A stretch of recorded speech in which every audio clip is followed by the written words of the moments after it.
Bab 526. Ditusuk dengan satu tombak. Pada saat ini, Zhao Xinyan berseru kaget dan marah. Hormati orang tua, jaga punggung Anda. Meskipun Zhao Xinyan memperingatkan tepat waktu, teknik gerakan Zhou Yu terlalu cepat. Dentang. Suara tajam membelah udara terdengar. Dari sudut matanya, Iron Referee melihat kilatan cahaya kemasan menembus udara ke arahnya.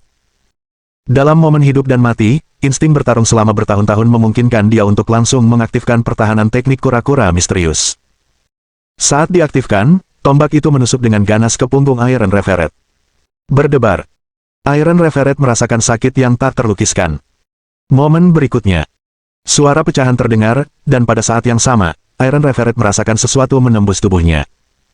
Dia menunduk dan melihat ujung tombak berlumuran darah menonjol dari dadanya.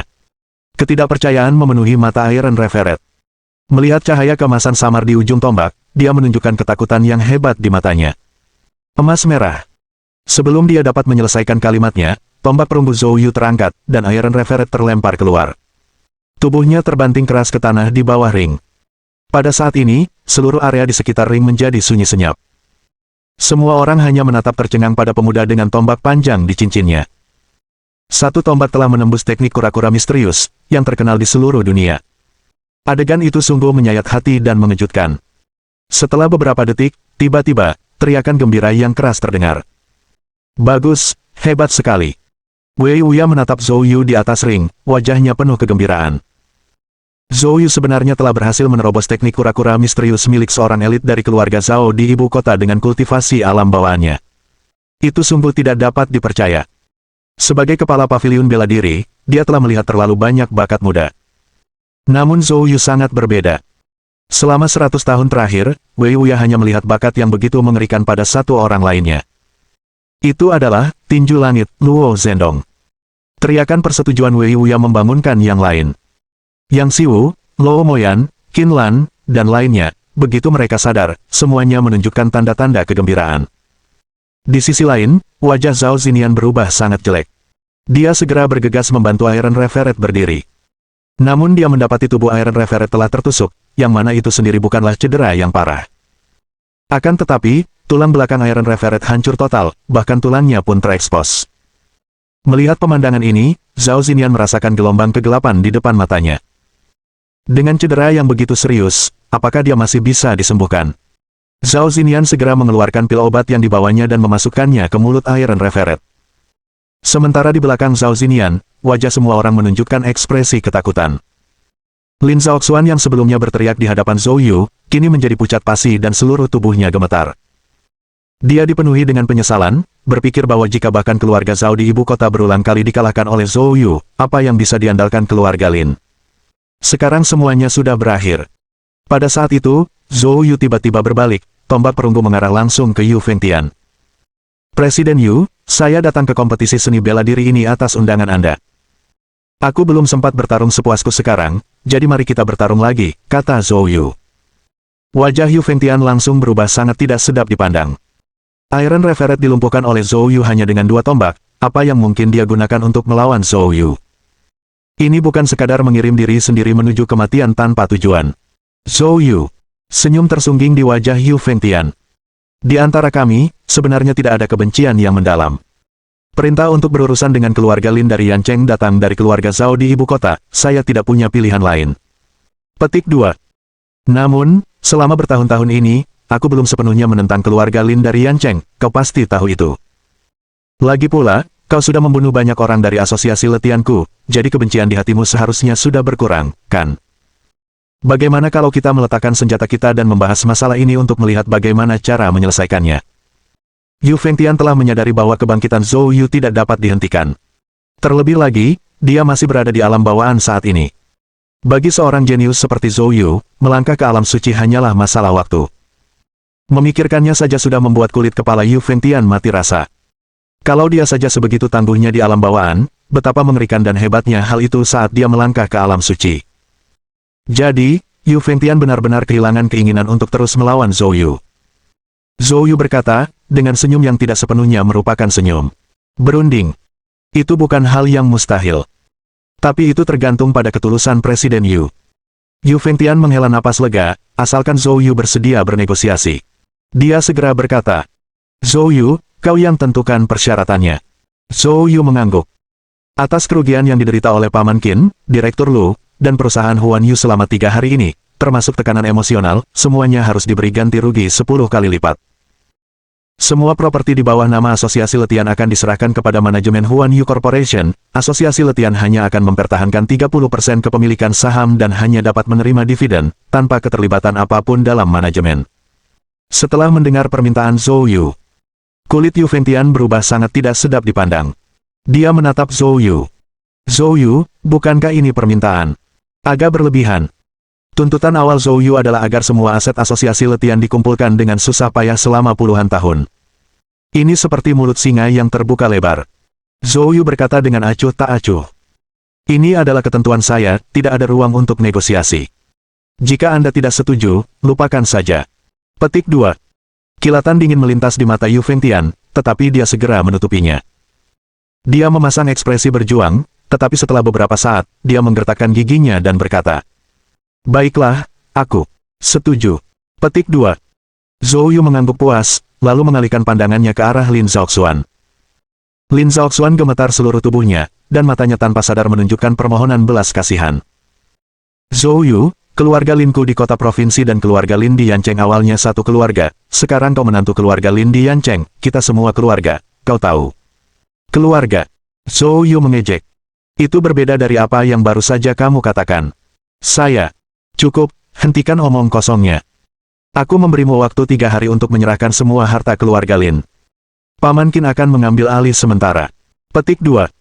Wajah Lin Zhaoxuan berubah, dan dia berteriak. Zhou Yu, kau memotong aliran darah keluarga Linku. Aku belum menyentuh orang-orang keluarga Linmu, itu sudah merupakan bantuan terbesar yang telah kulakukan untuk keluarga Lin. Kamu bilang aku akan memutus aliran darah keluarga Linmu, dan itu sama sekali tidak sulit bagiku. Apakah Anda ingin mengujinya? Anda. Lin Zhaoxuan yang dikuasai amarah, memuntahkan darah dan jatuh kaku, pingsan. Zhou Yu tidak peduli untuk meliriknya lagi, tatapannya beralih ke utusan aula hukuman, Yang Tianpeng. Bab 527. Langkah Lingbo.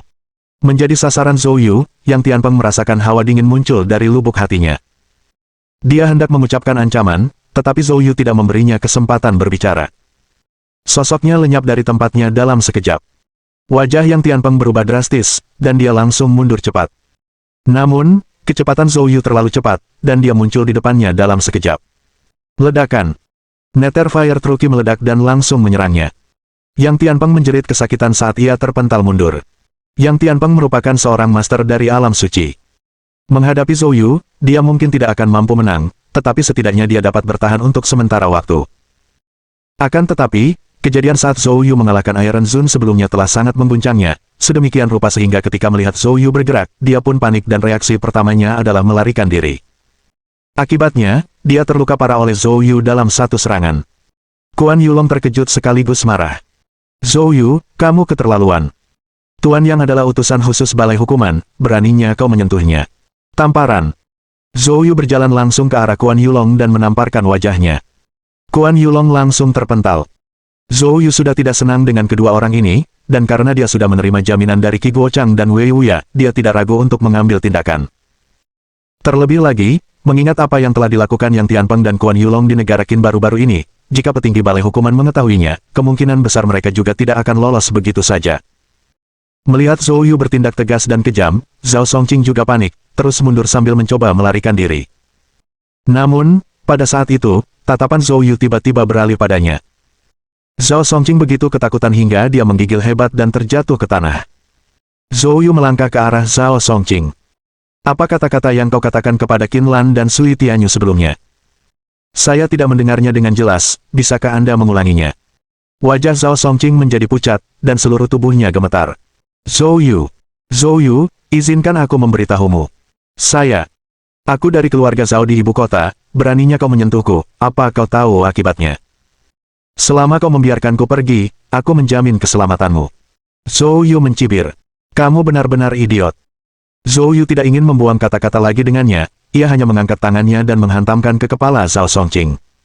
Retakan. Leher Zhao Songqing langsung menghantam tubuhnya, membunuhnya di tempat. Zhou Yu. Sebuah suara yang dipenuhi amarah dan keterkejutan terdengar. Di sana berdiri Zhao Zinian, wajahnya dipenuhi amarah. Zhou Yu, Zhao Songqing adalah salah satu cucu kesayangan tuan tua keluarga Zhao di ibu kota, beraninya kau membunuhnya. Zhou Yu mencibir. Tidak membunuhnya tidak akan cukup untuk membuat kita jera. Kalian keluarga Zhao dari ibu kota suka mencampuri urusan orang lain, jadi kalian harus membayar harganya. Jangan terburu-buru, giliranmu selanjutnya. Saat berbicara, Zhou Yu segera mengaktifkan langkah Lingbo, menerjang ke arah Zhao Zinian dalam sekejap. Bang! Pukulan Zhou Yu yang dipadukan dengan kekuatan Eight Desolate Fist, langsung mengenai Zhao Zinian. Namun, sosok Zhao Zinian hancur seperti ilusi. Zhou Yu terkejut, lalu mendongak dan mendapati Zhao Zinian telah muncul kembali lebih dari 10 meter jauhnya. Teknik gerakan apa ini? Dia tidak menyadari lintasan pergerakan Zhao Zinian. Wei Wuya segera menjelaskan. Zhou Yu, itu adalah langkah Lingbo dari Sekte Buddha Ekstrim Barat. Teknik gerakan ini sangat cepat, terutama untuk menghindar dan bergeser dalam jarak pendek, sebuah keterampilan bela diri gerakan tingkat atas.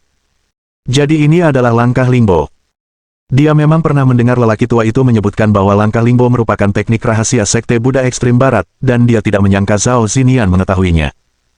Akan tetapi, saat dia memikirkan tentang bagaimana dia juga memperoleh langkah Gunung Sungai Tao, dia tidak dapat tidak mengerti. Yang membuatnya penasaran sekarang adalah mana yang lebih unggul, Mountain River Step atau Lingbo Step. Zhou Yu menyipitkan matanya dan sekali lagi memacu Mountain River Step, mengejarnya. Ekspresi Zhao Zinian berubah. Zhou Yu, apakah kamu benar-benar berpikir aku takut padamu? Jika kamu tidak takut, mengapa bersembunyi? Mereka berdua, yang satu mengejar dan yang lain melarikan diri, telah menempuh jarak beberapa ratus meter dalam sekejap mata. Meskipun Lingbo Step tidak terkalahkan dalam perpindahan cepat jarak pendek, namun ia tidak sebaik Mountain River Step untuk lari cepat jarak jauh. Melihat bahwa jalan keluarnya sudah tidak ada harapan lagi, Zhao Zinian tiba-tiba meraung, berbalik, dan melayangkan pukulan ke arah Zhou Yu. Zhou Yu mencibir dingin. Pukulan 8 Desolate miliknya meledak, juga dipenuhi dengan ki sejati emas merah. Ledakan. Tinju mereka langsung beradu. Saat mereka bersentuhan, lengan Zhao Zinian langsung hancur, seteguk besar darah muncrat keluar, dan dia terlempar mundur. Menghadapi Zhou Yu, yang memiliki Red Gold True Key, bahkan seorang Saint Realm dengan pertahanan tingkat atas seperti Iron Zone tidak dapat menahannya, apalagi seorang Saint Realm seperti Zhao Zinian yang lebih menyukai teknik gerakan. Setelah berhasil melancarkan serangan, Zhou Yu segera mengejarnya. Wajah Zhao Zinian berubah drastis. Kamu berani membunuhku. Zhou Yu langsung muncul di hadapannya dan mencengkeram lehernya. Tenang saja, aku tidak akan membunuhmu, aku masih punya pertanyaan yang ingin kutanyakan padamu. Setelah berkata demikian, Zhou Yu tidak memberi Zhao Zinian kesempatan untuk bereaksi, dan bagaikan kilat, ia menusukkan 3 jarum perak ke kulit kepala Zhao Zinian. Kelopak mata Zhao Zinian berkedip-kedip, dan dia tiba-tiba kehilangan kekuatan untuk melawan, dan jatuh pingsan. Setelah itu, Zhou Yu membawa Zhao Zinian kembali ke ring. Melihat sosok Zhou Yu yang kembali, mata Yu Fengtian berkedut sedikit, tanpa sadar menundukkan kepalanya. Zhou Yu melirik Yu Fengtian, lalu melihat ke arah keluarga Liu, keluarga Gao, dan kekuatan lainnya. Dulu saya terlalu berhati lembut, meninggalkan 30% aset untuk kalian, sekarang tampaknya, kalian tidak pantas mendapatkannya. Hari ini, kamu harus menyerahkan semua asetmu sebelum kamu bisa pergi. Mendengar hal ini, kelompok yang dipimpin keluarga Gao benar-benar putus asa. Kekayaan yang dikumpulkan keluarga mereka selama beberapa generasi akan berpindah tangan hari ini. Namun Yu Fengtian tetap diam, tidak mengatakan sepatah kata pun, tetapi dengan sangat kooperatif mulai menandatangani berbagai prosedur transfer aset. Selain itu, Liu Zongzhen juga diam saja setelah menandatangani perjanjian tersebut. Namun, bagi siapa saja yang jeli, jelaslah bahwa dia sedang terbakar amarah yang tak berujung.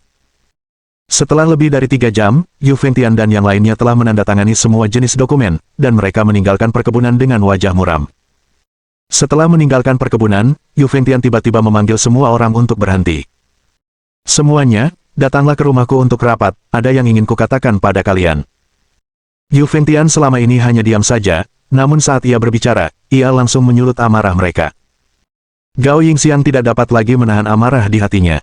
Dia berteriak, Yu Fengtian, kau menggunakan keluarga Zhao dari ibu kota untuk memaksa kami bergabung dengan asosiasi letianmu, dan sekarang kami bahkan kehilangan dana pensiun, tidak punya apa-apa, dan kau masih tidak membiarkan kami pergi. Apalagi yang ingin kau peras dari kami? Tepat. Yang lainnya juga meraung marah. Yu Fengtian menatap Gao Yingxiang dan yang lainnya dengan tatapan dingin. Apa terburu-buru? Apakah menurutmu, Zhou Yu sudah menang? Saya katakan, beberapa hal, jika dikonsumsi, akan membuat perut sakit. Bab 528. Kartu Tram Yu Fengtian. Saat kata-kata Yu Fengtian diucapkan, semua orang tercengang. Gao Yingxiang mengerutkan kening. Yu Fengtian, apa maksudmu? Mungkinkah asosiasi letianmu masih punya kartu truf? Yu Fengtian tertawa dingin. Tentu saja. Tuan-tuan, mari kita pergi ke rumah saya untuk berbicara. Mendengar ini, semua orang ragu sejenak, tetapi tetap memutuskan untuk mengikuti Yu Fengtian untuk melihat apa yang dia tawarkan. Tentu saja, semua orang melakukannya dengan mentalitas orang yang hampir tenggelam dan berusaha mencari-cari alasan. Hanya Liu Zongzhen yang tetap tanpa ekspresi saat berkata, silakan saja. Aku tidak akan menemanimu. Petik 2. Setelah mengatakan ini, dia bersiap untuk pergi. Namun, Yu Fengtian angkat bicara untuk menghentikannya. Tunggu sebentar. Penatua Liu, saya perhatikan Anda tidak berbicara sepatah kata pun, dan tidak ada tanda-tanda kesedihan di wajah Anda.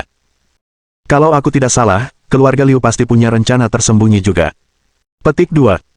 Mendengar ini, semua orang mengalihkan pandangan mereka ke arah Liu Zongzhen. Liu Zongzhen memang terlalu pendiam.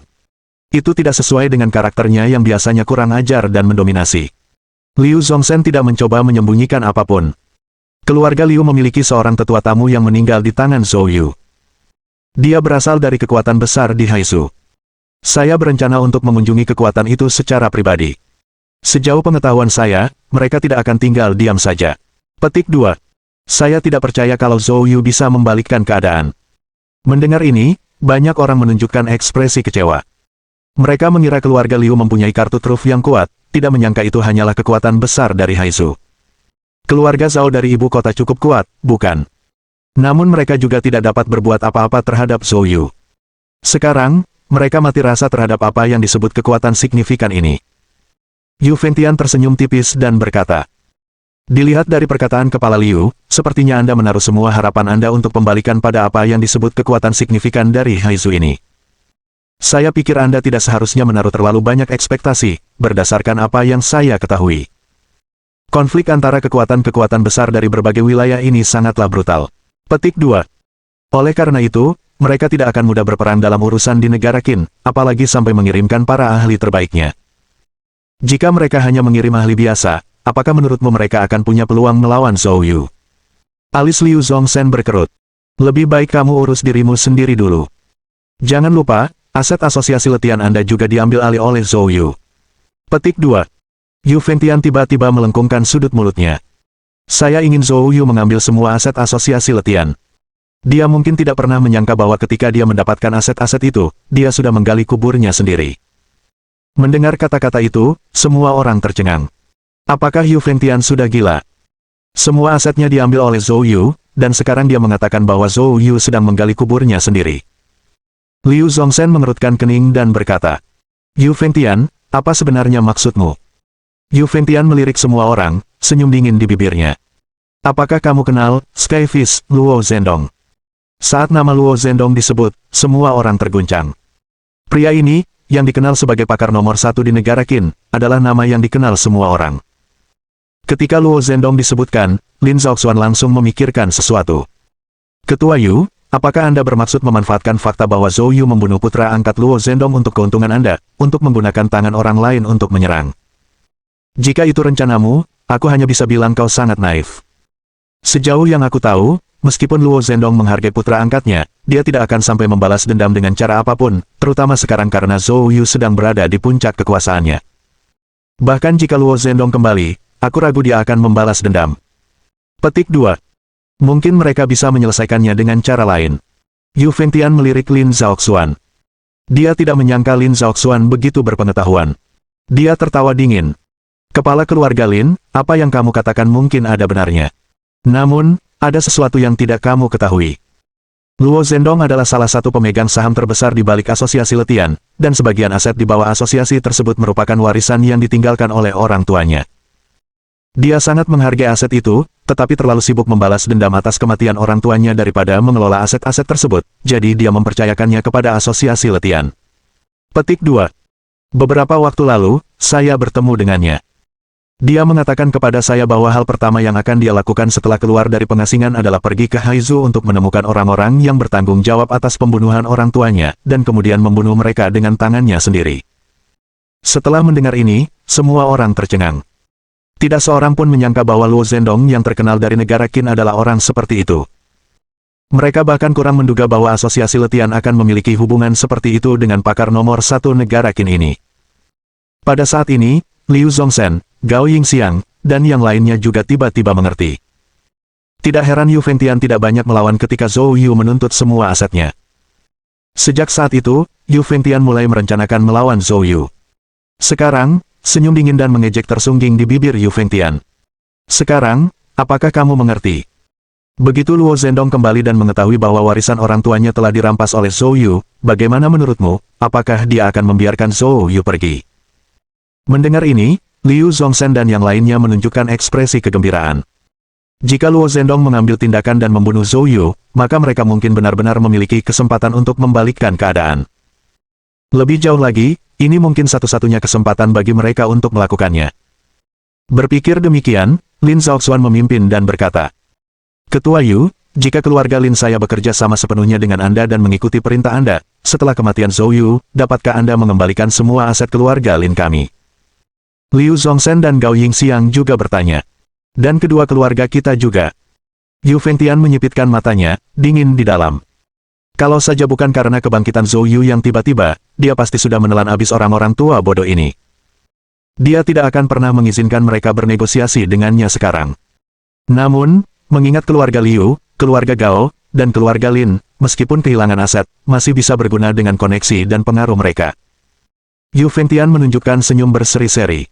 Tentu saja. Karena kita telah memilih untuk bergabung, kita tentu harus maju atau mundur bersama.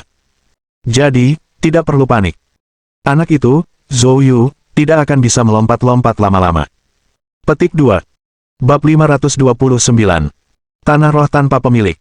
Sebuah hotel bintang 5 di kota provinsi negara bagian Qin. Di dalam kamar pribadi yang mewah. Zhou Yu dan yang lainnya sedang makan dan minum. Senyum gembira menghiasi wajah semua orang. Mereka semua adalah saudara dan teman Zhou Yu, dan setelah hari ini, dengan grup Huan Yu yang memiliki aset beberapa ratus miliar, ditambah dukungan dari Balai Bela Diri dan pemerintah provinsi, Zhou Yu memang telah menjadi raja tak bermahkota di wilayah Qin. Adapun orang-orang ini, mereka secara alami bangkit bersama arus pasang surut. Qin Dingbang, LF Fang, Sui Tianyu, termasuk anggota keluarga Zhao, keluarga Hu, Aula Shenwu, dan mereka dari Pavilion Wanbao, semuanya mendiskusikan rencana pengembangan masa depan dengan penuh semangat. Zhou Yu, di sisi lain, melangkah keluar ke balkon bersama Wei Wuya. Sambil memegang gelas mereka, mereka memandang ke arah malam. Zhou Yu bertanya, "Menteri Wei, mengapa Yu Fengtian menyergapmu? Apakah ada keluhan di antara kalian?" Zhou Yu benar-benar tidak dapat memahami mengapa Yu Fengtian berani menargetkan Menteri Balai Bela Diri, bukankah dia sudah lelah hidup? Menanggapi pertanyaan Zhou Yu, Wei Wuya menatap Zhou Yu dalam-dalam. Dia tidak berbicara tetapi malah mengeluarkan sebuah kotak antik dari dadanya. Itu karena hal ini. Zhou Yu terkejut. Apa ini? Wei Wuya tersenyum tipis. Mengapa kamu tidak membukanya dan melihatnya sendiri? Zhou Yu mengambil kotak itu, membukanya, dan melihat gulungan tua di dalamnya. Mata Zhou Yu berbinar saat melihat gulungan tua itu, ia menyadari itu bukan barang biasa. Setelah membukanya, dia melihat itu adalah peta usang. Peta itu memiliki simbol-simbol yang bengkok dan tanda-tanda seperti gunung dan sungai yang tertulis di atasnya. Apa ini? Zhou Yu bertanya dengan bingung. Wei Wuya tertawa dan berkata, "Ini adalah peta tanah spiritual, dan terlebih lagi, ini adalah tanah yang belum diklaim." Tanah spiritual yang belum diklaim. Benar. Zhou Yu juga tiba-tiba menjadi bersemangat. Saat ini ia memiliki 4 dari 5 unsur Qi sejati, jiwa Yin-nya telah mencapai kesempurnaan agung, dan jiwa Yang-nya hanya selangkah lagi dari kesempurnaan agung. Hal yang paling kurang dimilikinya untuk menerobos ke alam suci tertinggi adalah pasokan energi spiritual yang melimpah. Sebelumnya dia telah menanyai Yang Siwu dan yang lainnya, tetapi menurut mereka, tanah spiritual di wilayah luas negeri naga telah dibagi-bagi oleh kekuatan-kekuatan teratas itu. Tanah spiritual yang tersisa yang belum diklaim jumlahnya sedikit dan jarang. Akan tetapi, justru karena itu, energi spiritual di tanah-tanah yang belum diklaim tersebut juga paling melimpah. Jika dia benar-benar dapat menemukan tempat seperti itu, Zhou Yu yakin bahwa dia dapat menerobos ke alam suci dalam waktu singkat. Melihat mata Zhou Yu berbinar, Wei Wuya terkekeh. Zhou Yu, kamu sekarang terjebak di puncak tingkat bawaan agung, mungkin karena kurangnya energi spiritual yang melimpah, kan? Jadi, aku akan memberikan peta ini padamu. Zhou Yu terkejut dan cepat melambaikan tangannya. Menteri Wei, ini tidak bisa dilakukan, ini terlalu berharga. Wei Wuya tertawa. Betapapun berharganya, mungkinkah itu lebih berharga dari hidupku? Zhou Yu tersenyum kecut. Tentu saja, tidak bisa dibandingkan. Jadi, itu sudah jelas. Ambil saja benda ini. Menteri Wei, gambar-gambar di sini terlalu samar, bahkan jika saya mengambilnya, mungkin tidak ada gunanya bagi saya. Wei Wuya berpikir sejenak, lalu berkata, bagaimana kalau begini, simpan saja benda itu bersamaku untuk saat ini, aku akan mencari seseorang untuk memperjelas peta itu, setelah semuanya jelas, aku akan memberikannya kepadamu. Karena pembicaraan sudah sampai pada titik ini, Zhou Yu tidak punya alasan untuk menolak. Baiklah. Setelah makan lengkap dan minum, Qin Dingbang, LV Fang, dan yang lainnya berpisah untuk mengurus urusan mereka sendiri, sementara Zhou Yu kembali ke villa Half Moon Bay miliknya dengan Zhao Zinian yang tak sadarkan diri. Dia melempar Zhao Zinian ke tanah, lalu dengan santai mencabut jarum perak dari kepalanya. Beberapa saat kemudian, Zhao Zinian perlahan terbangun. Bagaimana rasanya? Apakah kamu menikmati tidurmu? Zhou Yu bertanya sambil tersenyum tipis. Setelah sesaat kebingungan, Zhao Zinian mengingat semuanya dan meraung. Zhou Yu, apa yang kau lakukan padaku? Zhou Yu memainkan jarum perak di tangannya, senyum tipis di wajahnya. Tentu saja, aku hanya memastikan kamu tidur dengan nyenyak. Hal ini dapat membuatmu tertidur dan juga dapat membuatmu mengungkapkan kebenaran. Namun, saya percaya bahwa keluarga besar seperti keluarga Zhao di ibu kota pasti memiliki perlindungan tertentu di lautan kesadaran mereka untuk mencegah Anda membocorkan rahasia keluarga. Jadi, kalau aku menggunakan kekerasan, otakmu akan meledak begitu saja, benar kan? Mendengar kata-kata Zhou Yu, wajah Zhao Zinian berubah pucat pasi. Jelas, Zhou Yu telah berbicara benar. Apa sebenarnya yang kamu inginkan? Wajah Zhao Zinian pucat saat dia berbicara. Zhou Yu tersenyum tipis. Sederhana saja, aku ingin kamu menjawab pertanyaanku. Pertanyaan apa? Keluarga besar seperti keluarga Zhao dari ibu kota, mengapa mengincar keluarga Lin yang tidak penting dari Yancheng? Aku tidak tahu. Petik 2. Wajah Zhao Zinian tampak mengerikan saat dia menghindari pertanyaan itu. Mata Zhou Yu menyipit, dan dia menjentikkan jarinya dengan ringan, menyebabkan jarum perak mengeluarkan suara dengungan samar. Kesabaranku terbatas, jangan memaksaku. Zhao Zinian melompat ketakutan. Dia buru-buru berkata, saya mengatakan yang sebenarnya, perintah untuk menargetkan keluarga Lin dari Yancheng datang dari Tuan Lama. Dia tidak menjelaskan alasannya kepada kami. Petik 2. Saya pernah mendengar guru tua itu berkata bahwa keluarga Zhao tidak benar-benar memiliki konflik dengan keluarga Lin. Kekuatan sebenarnya yang ingin berurusan dengan keluarga Lin dari Yancheng adalah kekuatan besar lainnya di ibu kota, dan kekuatan mereka bahkan lebih tinggi dari kita, yaitu keluarga Zhao. Bab 530 Bai Yuzhen. Di atas keluarga Zhao. Mata Zhou Yu menyipit. Di ibu kota, keluarga Zhao merupakan entitas yang sangat besar, namun saat menangani urusan keluarga Lin, mereka hanya memainkan peran sebagai bawahan bagi orang lain. Tidak peduli bagaimana dia mempertimbangkannya, ini tampak terlalu mencengangkan. Apa sebenarnya yang telah dilakukan keluarga Lin dari Yancheng hingga menyinggung kekuatan sekuat itu? Jangankan soal keluarga Lin di Yancheng, bahkan sebelum keluarga Lin di Yancheng berselisih dengan keluarga Lin tingkat provinsi, mereka tidak akan punya pengaruh yang begitu besar, kan? Mengesampingkan betapa masuk akalnya kata-katamu saat ini, aku merasa kau secara halus mengancamku, bukan? Zhou Yu menatap Zhao Zinian dengan ekspresi dingin, dan sekilas niat membunuh bersinar di matanya. Zhao Zinian terkejut, dan dia cepat melambaikan tangannya. Tidak, tidak, sama sekali tidak. Semua yang kukatakan padamu itu benar. Benar, tiba-tiba aku teringat seseorang, mungkin dia tahu beberapa hal. Siapa? Tanya Zhou Yu. Bai Yuzhen. Mendengar nama ini, Zhou Yu terkejut.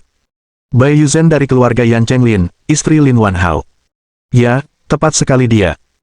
Latar belakangnya tidak sederhana, aku samar-samar mendengar guru tua itu mengatakan bahwa dia tampaknya berasal dari kekuatan besar di Haizu. Untuk detailnya, saya tidak tahu.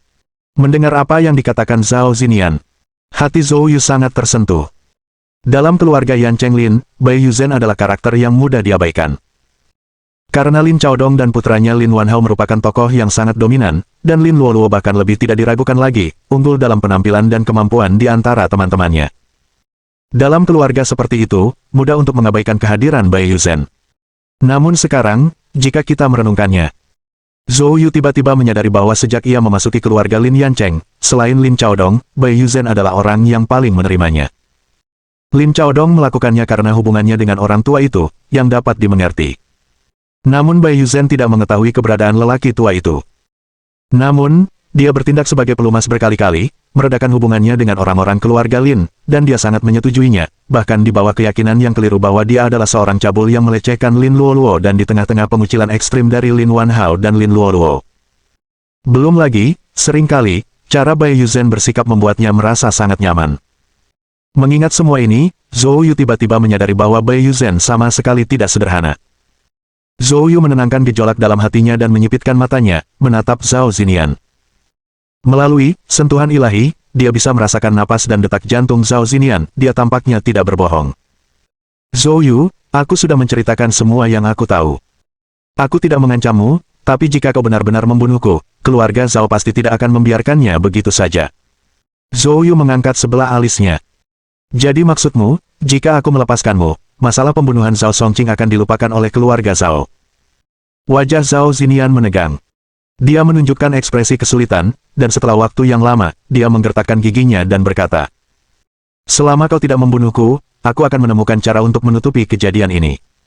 Mendengar ini, Zhou Yu terkekeh. "Tenang saja, aku tidak akan membunuhmu. Saya akan memverifikasi kata-kata Anda, dan jika itu salah, Anda dapat membayangkan konsekuensinya." Petik 2. Lagi pula, aku tidak butuh kamu menutupi apapun. Jika keluarga Zhao dari ibu kota ingin mengejarku, biarkan saja mereka datang. Jika mereka tidak datang, begitu aku melangkah ke alam suci, aku akan mengambil inisiatif untuk menemukan mereka. Sedangkan untukmu, tinggallah di penjara paviliun bela diri untuk sementara waktu. Mendengar ini, wajah Zhao Zinian penuh dengan frustrasi. Seorang pejabat keluarga Zhao di ibu kota dipaksa masuk penjara, ini merupakan penghinaan yang sangat besar.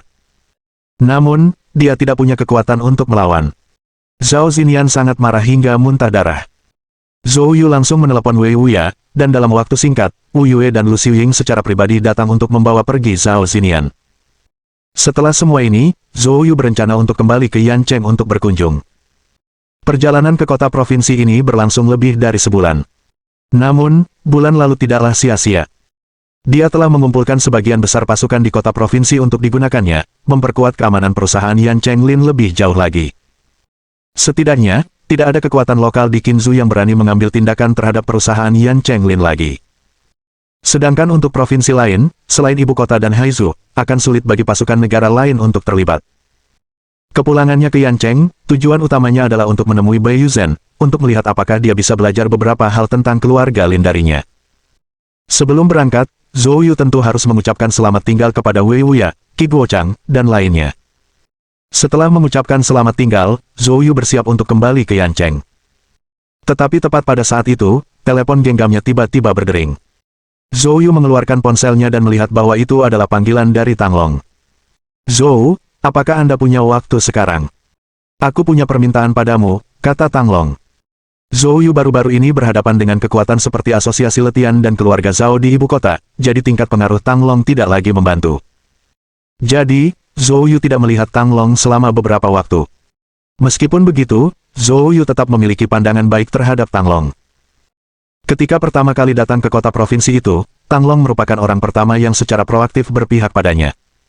"Aku bebas, katakan padaku, ada apa?" "Zhou, apakah kamu ingat? Saya punya saudara perempuan yang belajar di universitas di kota provinsi." Awalnya, karena Tang Long berpihak padanya, Asosiasi Letian mengirim pembunuh bayaran untuk mengejarnya dan bahkan menculik saudara perempuan Tang Long.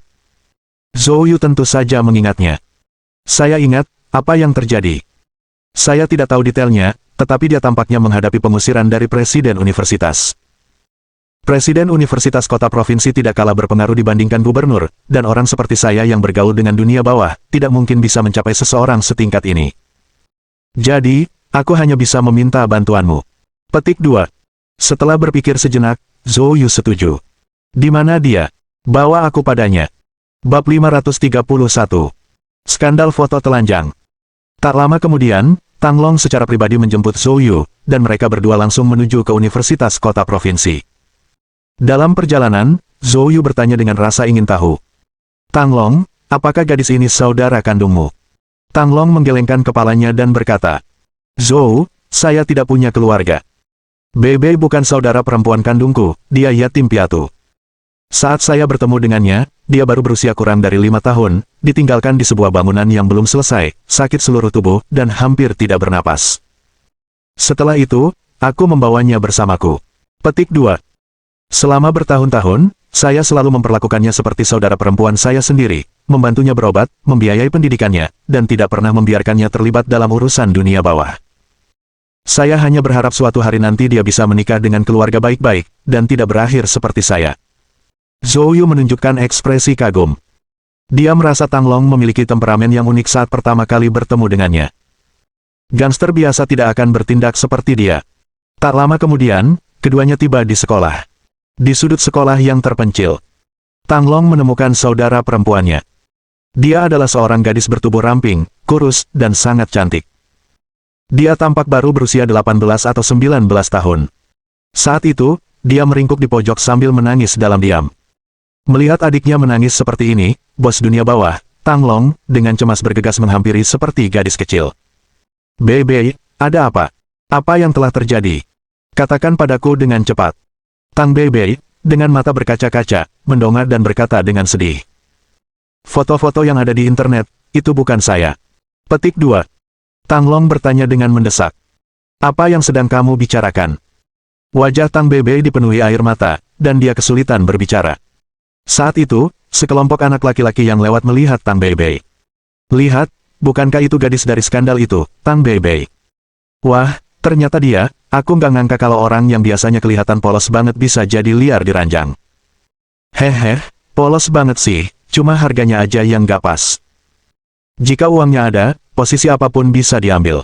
Petik 2. Mendengar kata-kata kasar itu, Tang Bebe pun terjatuh lagi, terisak-isak dan membenamkan kepalanya di antara kedua tangannya. Sekelompok remaja itu bahkan mengeluarkan ponsel mereka untuk mengambil foto, tetapi tiba-tiba, seseorang berdiri di depan mereka. Apa yang sedang kamu bicarakan? Skandal apa? Pembicaranya adalah Zhou Yu. Melihat Zhou Yu yang belum terlalu tua menanyai mereka, mereka langsung memarahi. Orang desa, kau bahkan tidak tahu ini, enyahlah. Mata Zhou Yu menyipit. Dia langsung meraih salah satu anak laki-laki kekar itu dan mengangkatnya. Tindakan ini membuat yang lain ketakutan, lalu lari terbirit-birit sambil membasahi diri mereka sendiri karena takut. Zhou Yu, memegang kerahnya, berkata dengan dingin. Bisakah kamu menjelaskannya kepadaku sekarang? Anak laki-laki itu, yang dicengkeram oleh Zhou Yu dan merasakan kekuatannya yang mengerikan, sudah ketakutan setengah mati. Dia gemetar saat mengeluarkan ponselnya, membuka halaman web, dan menyerahkannya kepada Zhou Yu. Zhou Yu melihatnya dan melihat. Itu adalah sekumpulan foto telanjang yang diambil di dalam sebuah hotel. Adegan itu tidak senonoh, dan wanita dalam foto itu memiliki struktur wajah yang sama dengan Tang Bebe. Zhou Yu dengan santai membolak-baliknya dan melihat bahwa foto-foto itu telah beredar luas. Pagi ini, foto-foto Tang Bebe memasuki kamar hotel bersama seseorang tiba-tiba tersebar di seluruh jaringan kampus. Banyak orang melihatnya, jadi itulah mengapa keadaannya seperti ini sekarang. Zhou Yu membiarkan anak itu pergi. Karena takut, bocah itu langsung lari, bahkan meninggalkan telepon genggamnya. Zhou Yu menatap foto-foto itu, merenung sejenak, lalu mengeluarkan ponselnya dan menelepon Huang Chenggang. Huang Chenggang berada di bawah tanggung jawab Qin Dingbang, bertanggung jawab atas urusan media, saat ini menangani publisitas untuk Huan Yu Corporation. Dia paling akrab dengan daerah ini. Setelah berhasil masuk, Zhou Yu menjelaskan situasinya secara singkat, lalu mengirimkan foto-fotonya. Hanya dengan sekilas pandang, Huang Chenggang dengan percaya diri menyatakan, foto-foto ini dibuat-buat. Zhou Yu bertanya, apa kamu yakin? 100%. Zhou, Anda mungkin tidak terlalu familiar dengan daerah ini, tapi kami menghadapi banyak insiden seperti ini setiap tahun, jadi saya bisa langsung tahu keasliannya. Petik 2. Saya yakin gadis ini pasti telah diancam dan tidak patuh, sehingga dia menjadi sasaran pembalasan semacam ini. Selain itu, foto-foto skandal semacam ini tidak akan menyebar begitu cepat kecuali ada orang yang mengaduk-aduk keadaan di balik layar. Saya baru saja meminta seseorang untuk memeriksa forum universitas di tingkat kota, dan kumpulan foto ini dibagikan oleh lebih dari 300 akun palsu dalam waktu 1 menit setelah diposting. Petik 2. Sekarang, akun-akun utama dan akun-akun palsu sudah dihapus. Itu adalah taktik umum yang digunakan oleh komentator internet yang dibayar.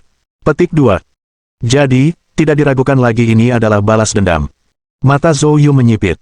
Baiklah, manajer Huang, terima kasih banyak. Huang Cenggang merasa sangat terkejut. Zhou, sama-sama. Jika Anda membutuhkannya, saya dapat membantu Anda menghapus semua foto ini dari internet. Petik 2.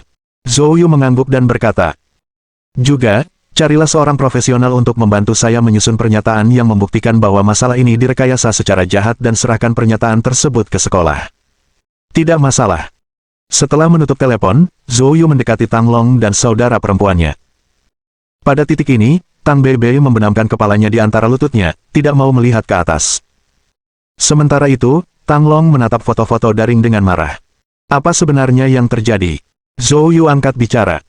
Dia tampaknya telah menjadi sasaran balas dendam yang jahat. Mendengar ini, Tang Long segera bertanya. Beibei, apakah kamu pernah menyinggung seseorang baru-baru ini? Tang Beibei ragu-ragu. Tampaknya dia menanggung beban keluhan yang tiada habisnya.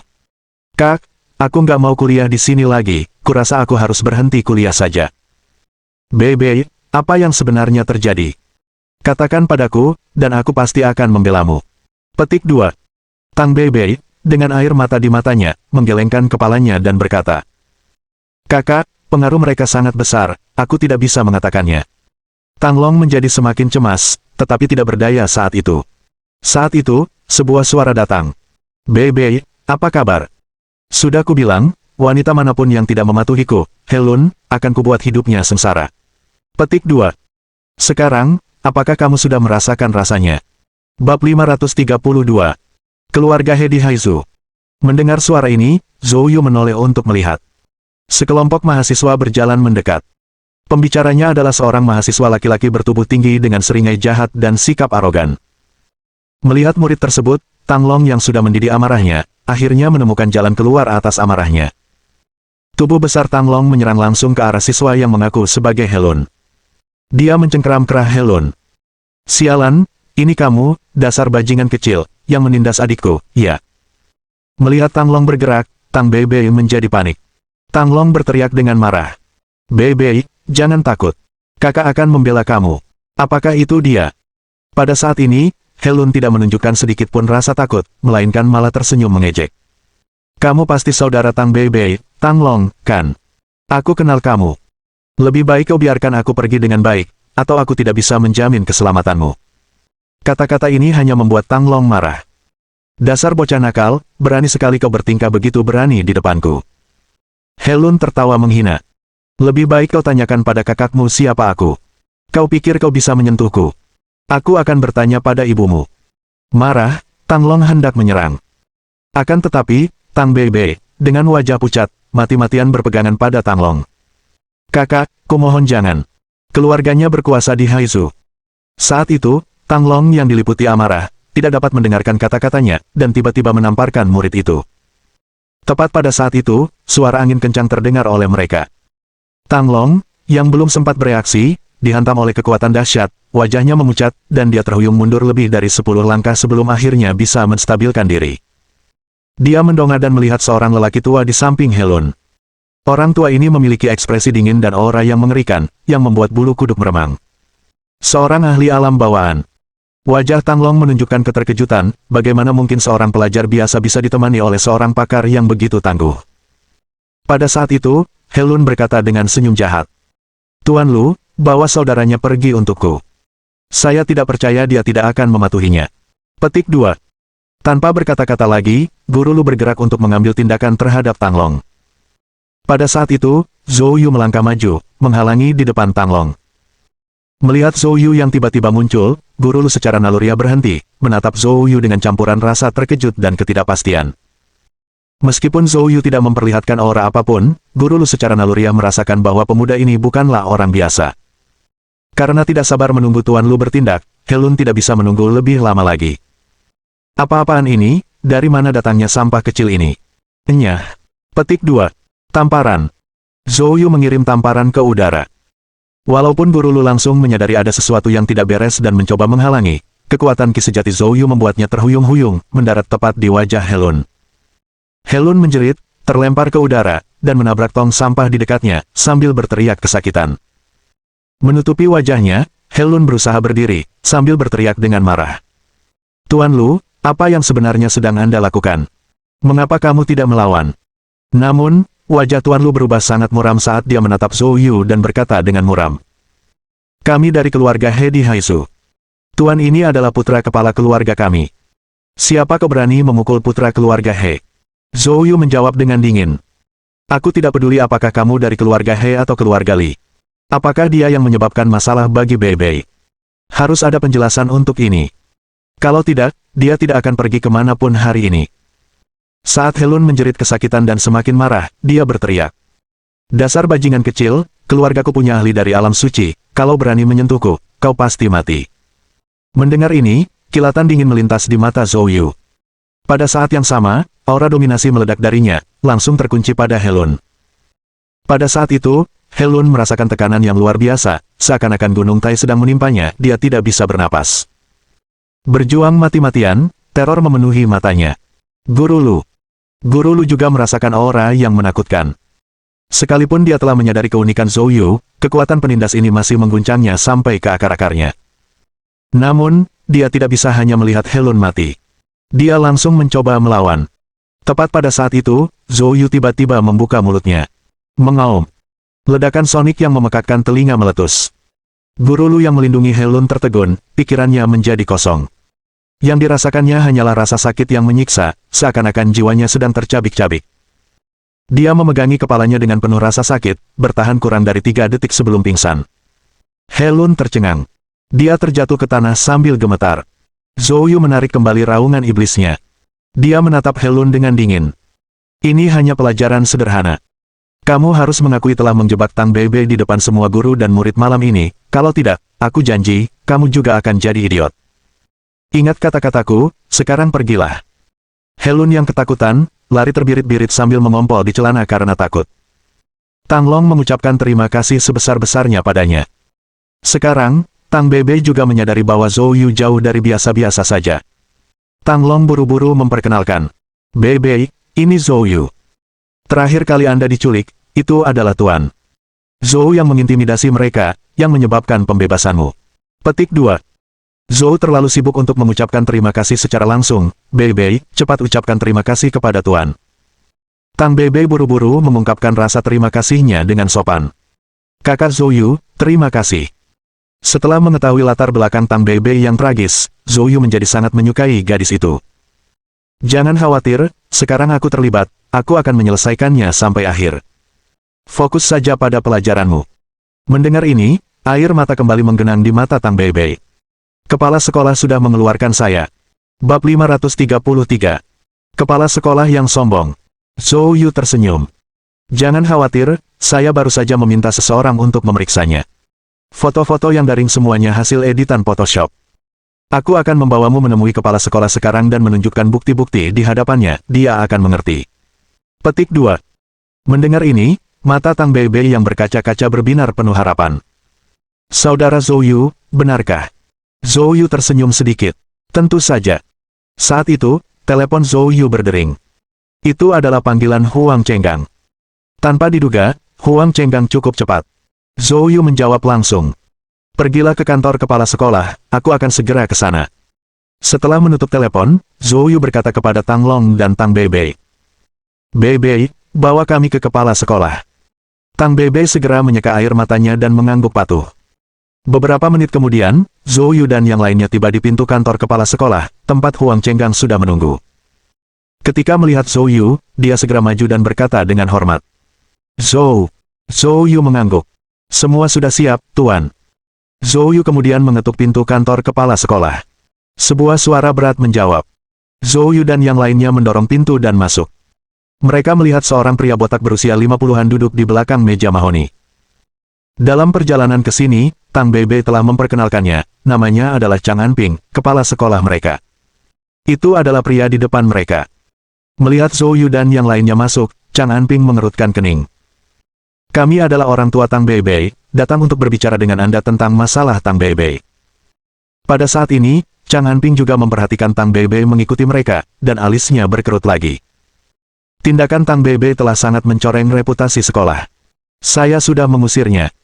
Kedatanganmu ke sini sia-sia, bawa dia pulang dan disiplinkan dia dengan baik. Petik 2.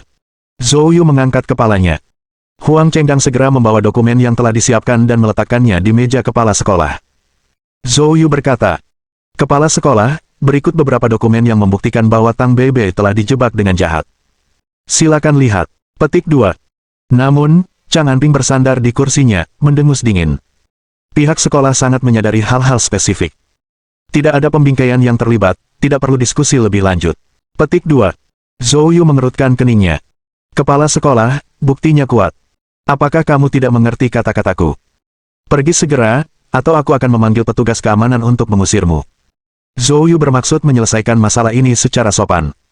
Namun Chang Anping bersikap sangat tidak masuk akal. Terlebih lagi, Zhou Yu dapat merasakan bahwa Chang Anping sepenuhnya menyadari kebenaran masalah ini. Matanya menyipit saat dia melangkah maju ke meja Chang Anping dan berkata-kata demi kata. "Ku bilang, lihat lagi, Tang Bebe telah dijebak." Patah. Kepala sekolah membanting meja, melotot marah ke arah Zhou Yu. "Kau pikir kau ini apa, mengacungkan jarimu di depan wajahku? Apakah kamu tahu di mana ini? Ini adalah universitas provinsi, tingkat administratif saya sama dengan gubernur. Apakah kamu mengerti akibat dari menimbulkan masalah di sini?"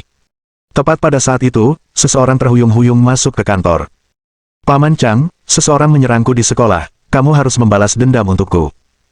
Orang yang menerobos masuk tidak lain adalah Helun. Dia baru saja terbangun dari keterkejutan akibat raungan iblis, kakinya masih goyah. Setelah menyelesaikan kalimatnya, dia segera melihat Zhou Yu berdiri di depan meja kepala sekolah. "Itu kamu. Paman Chang, dialah yang memukulku. Kamu harus membalaskan dendamku." Helun meraung murka seakan-akan dia telah melihat pembunuh ayahnya. Chang Anping, melihat Helun dalam kondisi seperti itu, menjadi marah. "Apa? Berani sekali kau menyakiti muridku di kampus. Benar-benar kurang ajar." Petik 2. "Hari ini, kamu tidak akan bisa lolos. Sekarang, berlututlah dan segera minta maaf kepada keponakanku." Mendengar ini, Zhou Yu mencemooh. "Jadi, kalian adalah paman dan keponakan. Sekarang sudah masuk akal." Petik 2. "Tidak heran kau memecat Tang Bebe tanpa alasan. Berani sekali kau." Chang Anping marah dengan ejekan Zhou Yu, berseru. "Katakan satu kata yang tidak berguna lagi, dan kamu akan menyesalinya." Zhou Yu berkata sambil setengah tersenyum. "Aku benar-benar ingin melihat bagaimana kau akan membuatku menyesal." Chang Anping terancam. "Hanya satu kata dari saya yang dapat mendatangkan pasukan polisi khusus dari kantor negara. Kamu tidak akan melihat cahaya matahari selama sisa hidupmu. Tidak percaya padaku, coba saja." Zhou Yu mengejek. "Benar-benar. Tampaknya kita tidak perlu bersusah payah seperti itu. Biarkan saya menelepon beberapa orang saja." Setelah mengatakan itu, Zhou Yu mengeluarkan ponselnya dan melakukan 2 panggilan. Chang Anping tidak tahu siapa yang dihubungi Zhou Yu, tetapi melihat sikap tenang Zhou Yu tiba-tiba membuatnya cemas. Tetapi bagaimanapun juga, dia adalah rektor universitas provinsi, seorang yang berstatus tinggi, dia tidak percaya Zhou Yu bisa mendatangkan seseorang yang berarti. Tak lama kemudian, derap langkah kaki terdengar di luar pintu kantor Chang Anping. Segera setelah itu, Wei Wuya dan Yan Maozong masuk bersama kerumunan pejabat. Chang Anping tercengang saat melihat Wei Wuya dan Yan Maozong. "Wei, Tuan. Yan, apa yang membawamu ke sini?" Wei Wuya mendengus dingin. Universitas Provinsi Chang Anping tampaknya sangat luar biasa. Memikirkan bahwa keponakanmu, yang membanggakan izin pengawal bawaan agung yang kau peroleh untuknya, telah berlenggak-lenggok. Dan kau berani bertanya mengapa aku ada di sini. Chang Anping terkejut. Tiba-tiba, dia menyadari sesuatu. Dia langsung melotot ke arah Helun. "Di mana lu tua?" Melihat orang-orang dari aula bela diri, wajah Helun berubah total. Dia tergagap. Zhou Yu berkata dengan acuh tak acuh. "Apa?" Chang Anping tampak terkejut. Seorang ahli dari Great Inate, dilumpuhkan oleh pemuda ini. Dia tiba-tiba teringat sesuatu, menatap Zhou Yu, dan bertanya dengan lemah. Bab 534, Zhou Yu. Mendengar nama itu, wajah Chang Anping menjadi sangat pucat.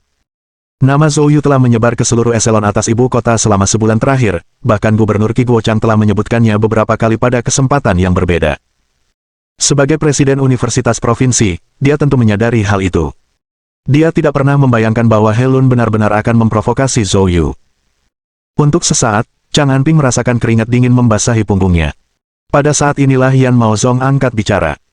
Chang Anping, Gubernur Qi mengirim saya ke sini untuk menangani masalah murid Tang Beibei.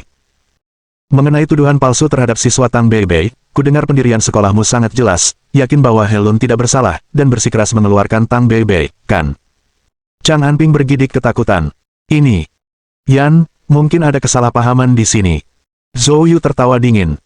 Kepala sekolah Chang, barusan Anda sepertinya tidak berpikir begitu. Anda bersikeras dan bersikeras bahwa tidak ada sedikit pun kesalahpahaman. Chang Anping kehilangan kata-kata. Pada titik ini, dia hampir menangis. Dia bukannya tidak menyadari perilaku Helun yang keterlaluan di sekolah, tetapi dia telah menyaring siswa-siswa dengan latar belakang seperti itu sejak lama dan telah memperingatkan Helun agar tidak memprovokasi orang-orang tersebut. Dia sebelumnya telah meninjau informasi tentang Tang Beibei. Tang Beibei hanyalah seorang anak yatim piatu angkat, tanpa latar belakang yang jelas, jadi dia tidak terlalu memperhatikannya. Tetapi dia tidak pernah dapat membayangkan bahwa Tang Beibei entah bagaimana akan terhubung dengan Zhou Yu. Itulah akhirnya. Chang Anping buru-buru menjelaskan. Pak Tuayan, ini benar-benar salah paham. Bagaimana kalau begini? Saya akan segera mencabut perintah pengusiran dan secara pribadi meminta maaf kepada mahasiswa Tang Beibei.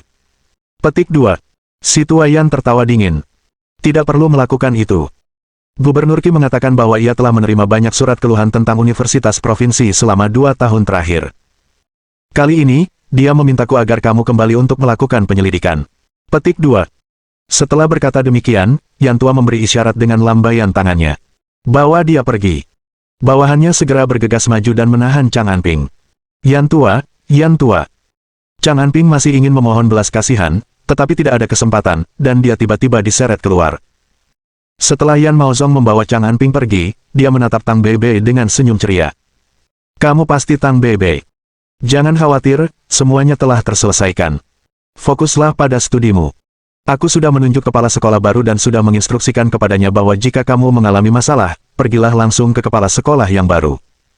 Dia pasti akan menyelesaikannya untukmu. Pada saat itu, Tang Long dan Tang Beibei tercengang. Tang Long telah meminta bantuan dari Zhou Yu, hanya berharap dapat mencegah saudara perempuannya dikeluarkan. Melihat situasi sekarang, Chang Anping, kepala sekolah, tampaknya telah langsung diberhentikan. Ini terlalu dibesar-besarkan. Itu terasa seperti mimpi bagi mereka. Mendengar instruksi Yan Maozong, Tang Beibei mengangguk dengan kaku. Terima kasih, kakek. Yan Maozong terkekeh, lalu berbalik menatap Zhou Yu. Zhou Yu, Gubernur Qi memintaku untuk memberitahumu agar datang dan mengunjunginya saat kamu senggang. Zhou Yu tersenyum dan berkata, tentu saja, tidak masalah. Kalau tidak ada yang lain, aku pergi dulu.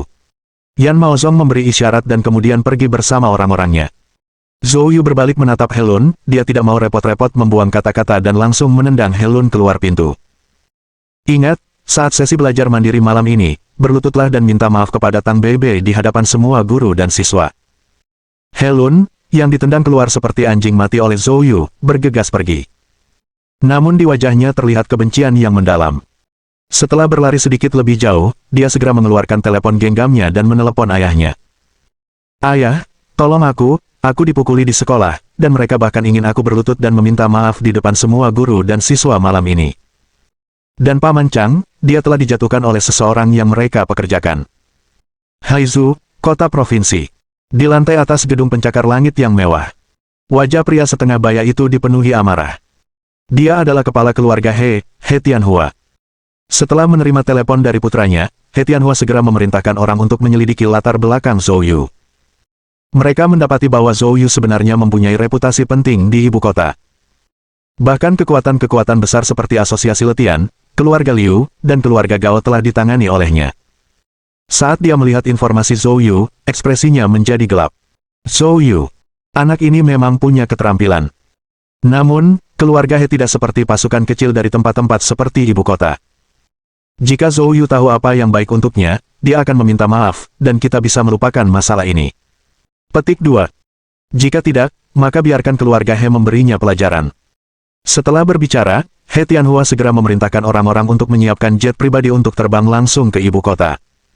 Universitas Provinsi, kantor kepala sekolah. Tang Long membawa Tang Beibei untuk beristirahat, sementara Zhou Yu dan Wei Wuya duduk di kantor sambil minum teh dan mengobrol. Wei Wuya berbicara dengan serius. Zhou Yu, latar belakang Helun ini tidak sederhana. Mereka adalah keluarga kelas 1 di kota provinsi Haizu. Kakek Helun adalah seorang ahli alam suci. Petik 2. Zhou Yu tersenyum ringan.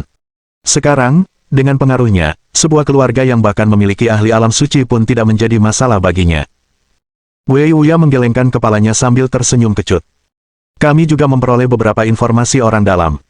Di belakang keluarga He, tampaknya ada dukungan dari kekuatan besar di Shanghai. Untuk dianggap sebagai kekuatan utama di Shanghai, itu bukan hal yang mudah. Petik 2. Alis Zhou Yu terangkat. Wei Wuya memperingatkan. Jadi, karena telah menyinggung keluarga He, kemungkinan besar kamu akan mendapat banyak masalah. Zhou Yu bukan lagi pendatang baru seperti saat pertama kali memasuki kota itu, dia mengerti peringatan Wei Wuya.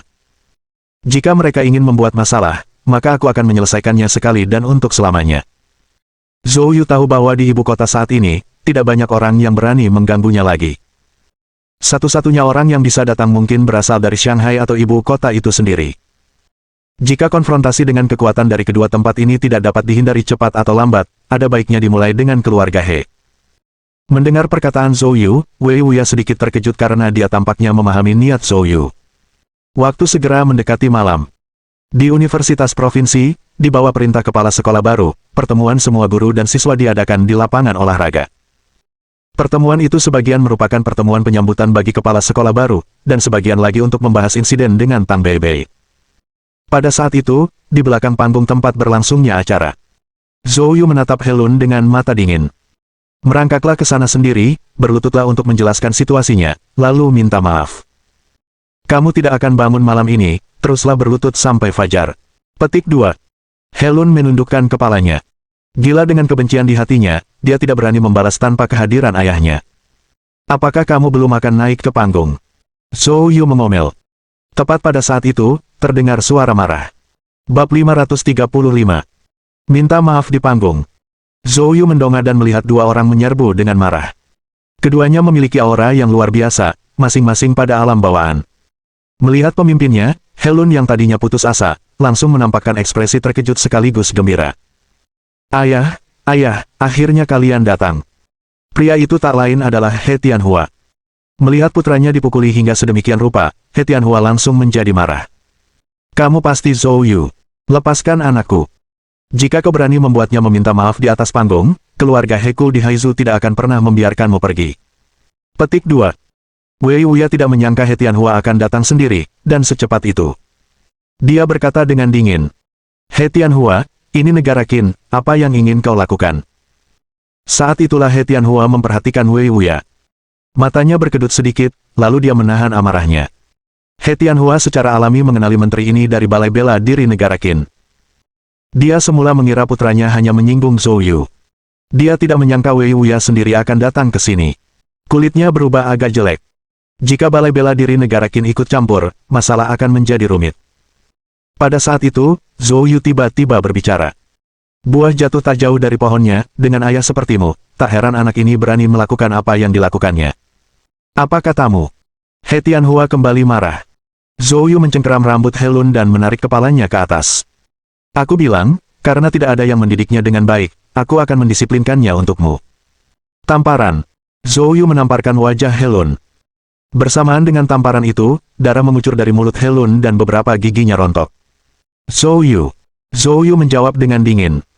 Sampai dia mengakui perbuatannya, ini hanya sekadar makanan pembuka. Sekarang, segera berdiri dan akui perbuatanmu, atau aku akan menjadikanmu orang tua yang berduka hari ini. Intensitas dingin terpancar dari Zhou Yu.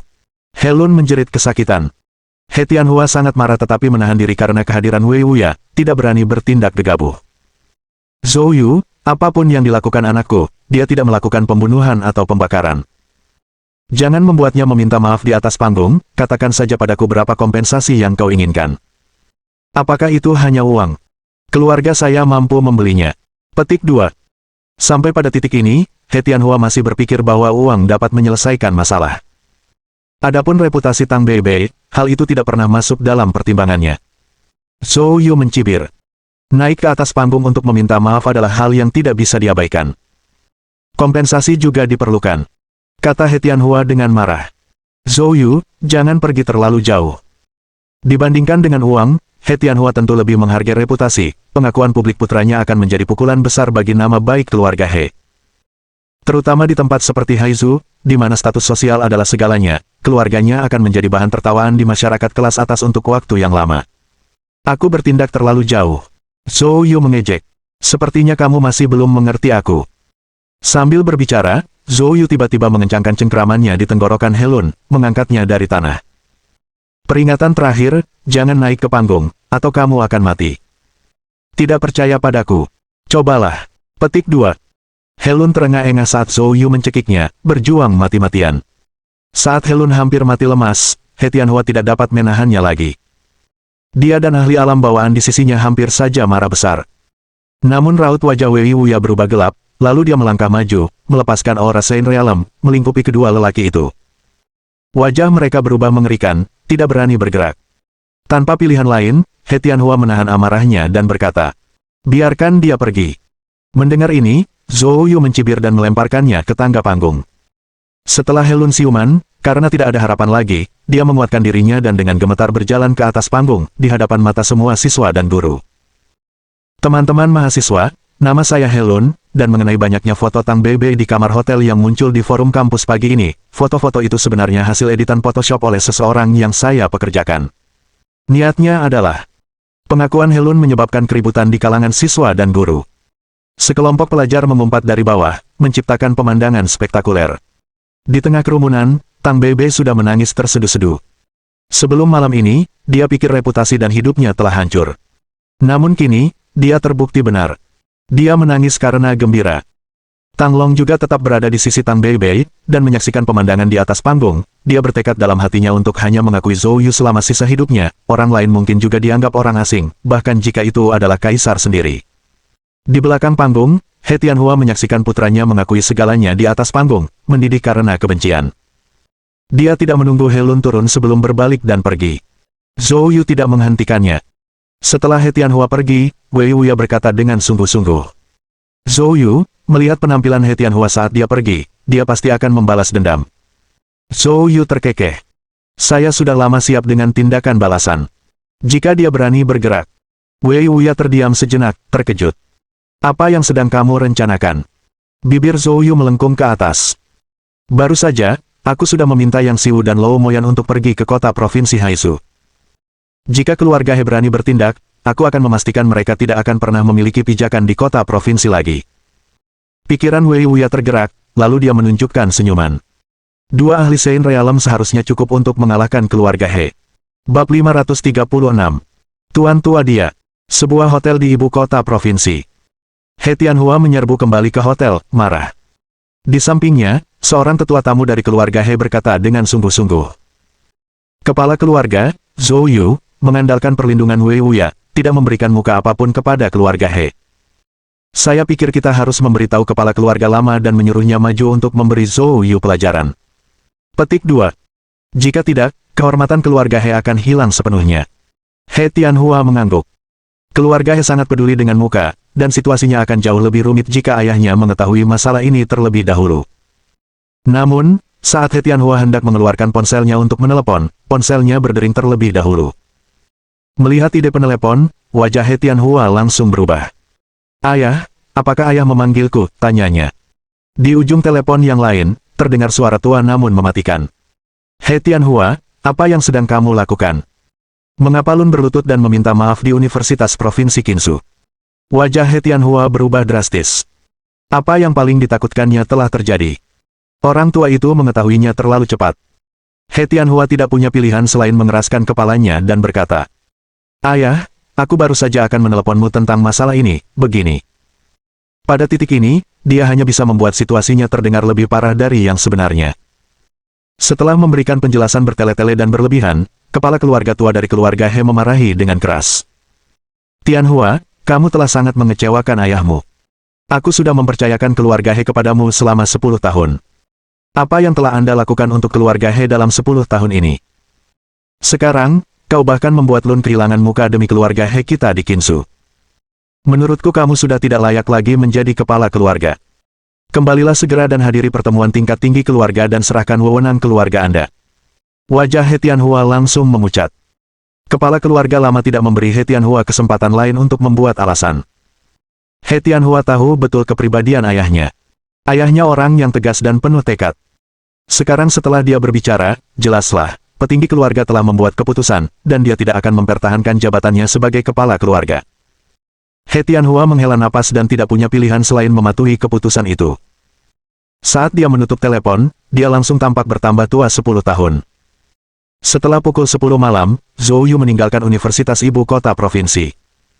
Dia berjalan santai pulang, menikmati momen santai yang langka itu. Sepanjang perjalanan, ia meninjau dengan saksama situasi di ibu kota provinsi. Setelah mempertimbangkan dengan matang, dia menyimpulkan bahwa keluarga Liu, keluarga Gao, dan keluarga Lin tidak lagi menjadi perhatiannya, dan Aula Shenwu juga condong ke sisinya. Satu-satunya masalah adalah asosiasi Letian. Yu Fengtian terlalu mahir bermain aman. Selain itu, dia juga tengah mencari elemen yang Qi. Dia memperoleh bagian itu dari Master Penjara Iblis. Dia juga telah mengamankan bagian itu dari Sang Guru Surgawi. Namun menurut instruksi Kepala Penjara Iblis, sebagian lagi telah diberikan kepada Yu Fengtian. Terlebih lagi, porsi yang diberikan kepada Yu Fengtian lebih banyak dari apa yang diterima oleh dia dan Sang Guru Surgawi secara bersama-sama. Mengingat apa yang Yu Fengtian tunjukkan selama ini hanyalah alam suci pemurnian tubuh biasa. Untuk apa dia membutuhkan Qi elemen yang sebanyak itu? Dia tidak akan terkejut sama sekali jika Yu Fengtian menyembunyikan kekuatan aslinya. Namun selain body refinement, kemampuan apa lagi yang dimilikinya? Zhou Yu tidak tahu.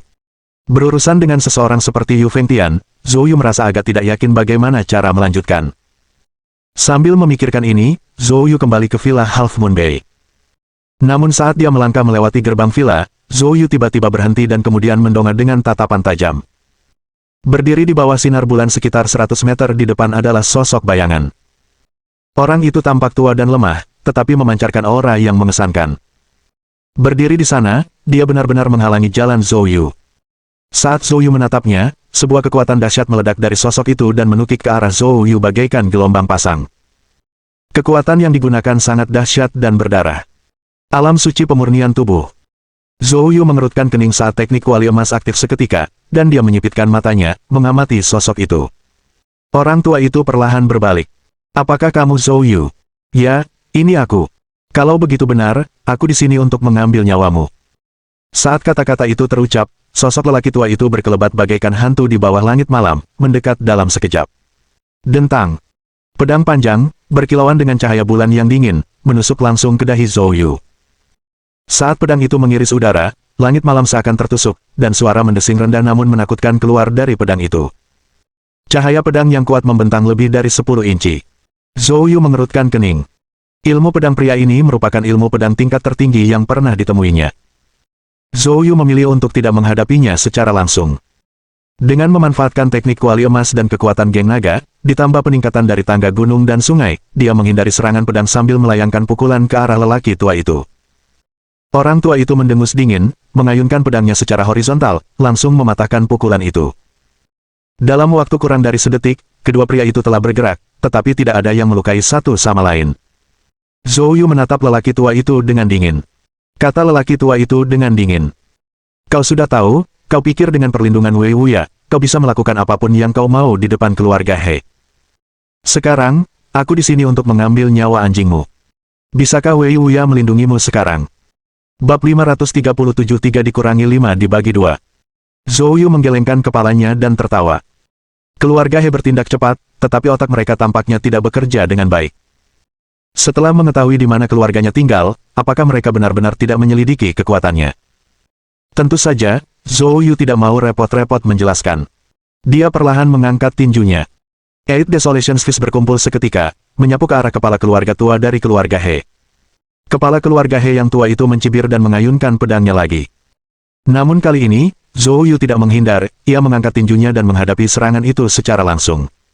Dentang. Suara tabrakan yang tajam terdengar. Zhou Yu, dengan tubuh daging dan darahnya, berhasil meledakkan bilah pedang sang patriark hanya dengan satu pukulan. Wajah sang patriark memucat, meninggalkannya diliputi keterkejutan. Dia telah meneliti profil Zhou Yu secara garis besar.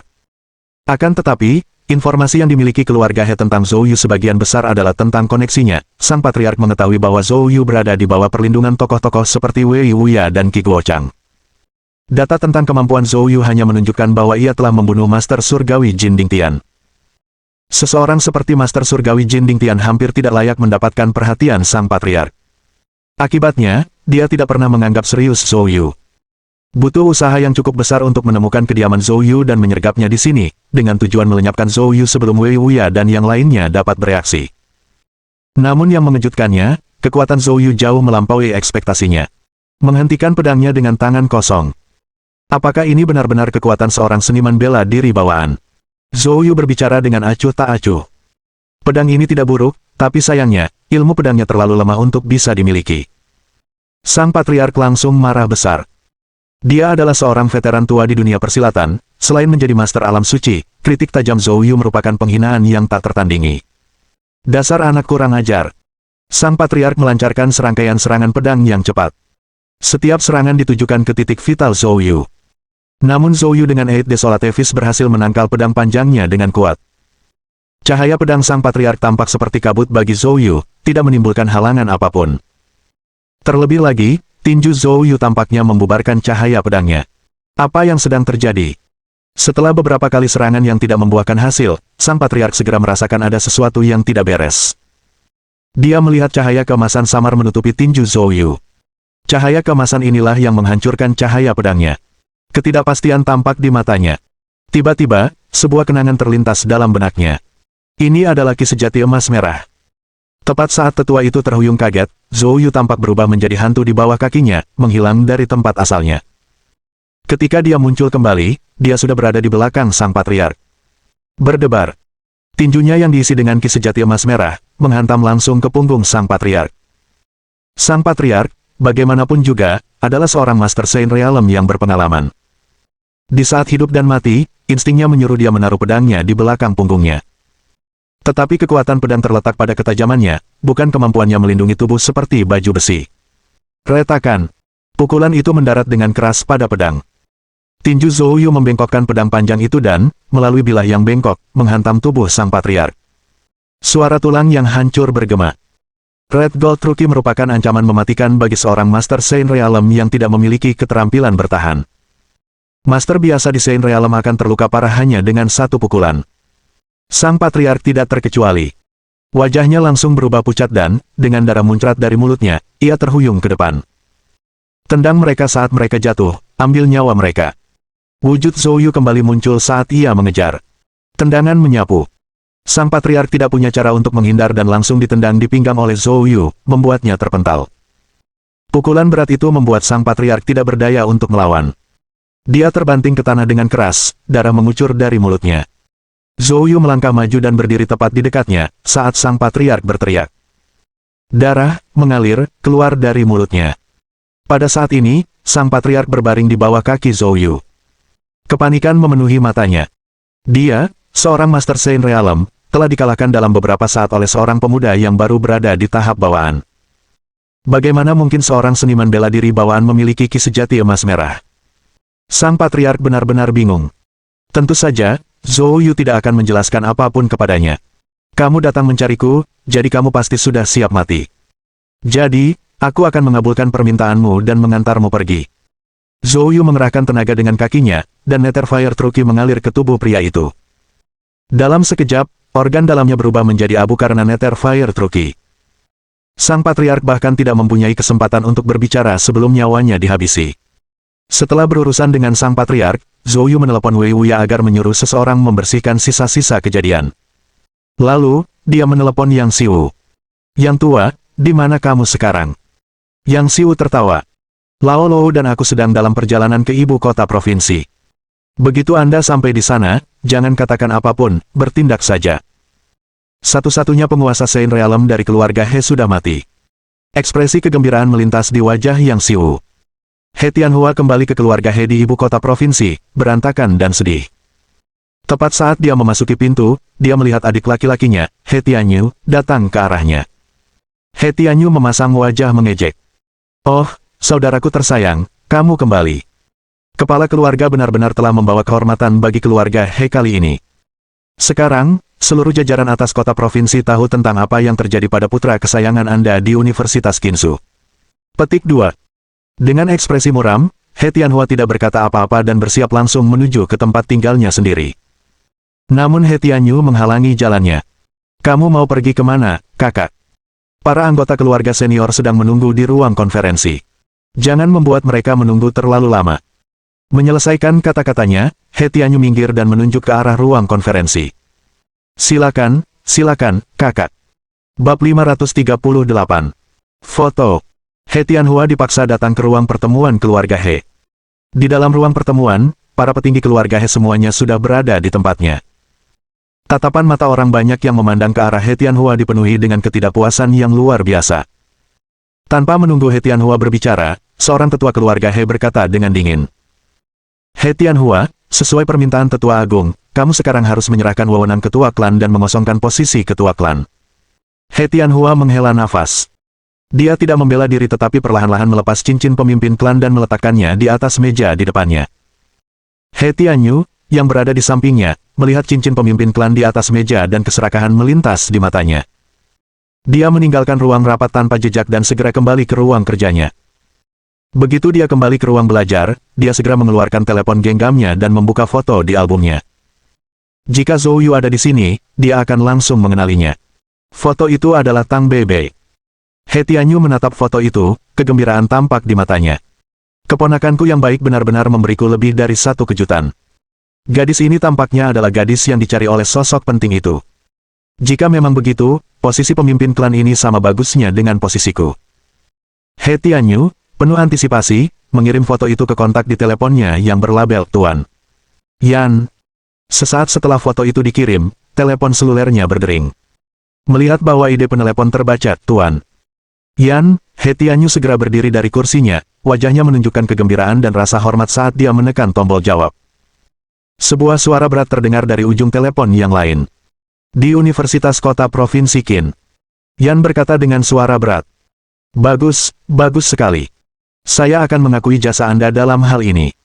Mendengar ini, He Tianyu tahu dia telah bertaruh dengan benar. Gadis itu memanglah Tuan Yan sedang mencari. Terima kasih, Tuan Yan. Ada sesuatu yang mungkin tidak Anda sadari. Gadis ini, dia dilecehkan oleh putra kakak laki-laki saya, yang bahkan mencoba menggunakan kekerasan, hampir menyebabkan bencana. Namun, berkat aku yang menghentikan semuanya, saudaraku sekarang kehilangan posisinya sebagai pemimpin klan. He Tianyu tidak menyelesaikan kalimatnya, tetapi Ten Yan sudah mengerti maksudnya. Saya akan berbicara dengan para tetua keluarga He Anda. Kamu akan menjadi pemimpin klan keluarga He. He Tianyu diliputi rasa gembira. Itu luar biasa, terima kasih, Tuan. Usahanya tidak sia-sia. Dengan kata-kata dari Tuan Yan, posisi pemimpin klan adalah miliknya. Keluarga Zudari Hucheng tidak bisa dianggap remeh.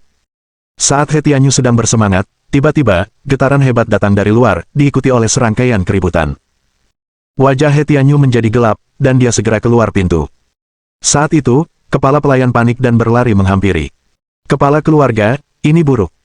Dua orang ahli telah tiba di luar, dan mereka mulai berkelahi segera setelah mereka masuk. Banyak murid keluarga yang terluka oleh mereka. Petik 2. Wajah He Tianyu menjadi gelap. Siapa yang berani bertindak liar di keluarga He? Beritahukan pada orang tua. He Tianyu berjalan keluar dengan marah.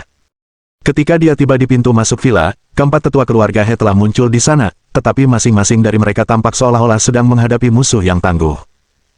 Salah satu tetua berkata dengan ekspresi serius.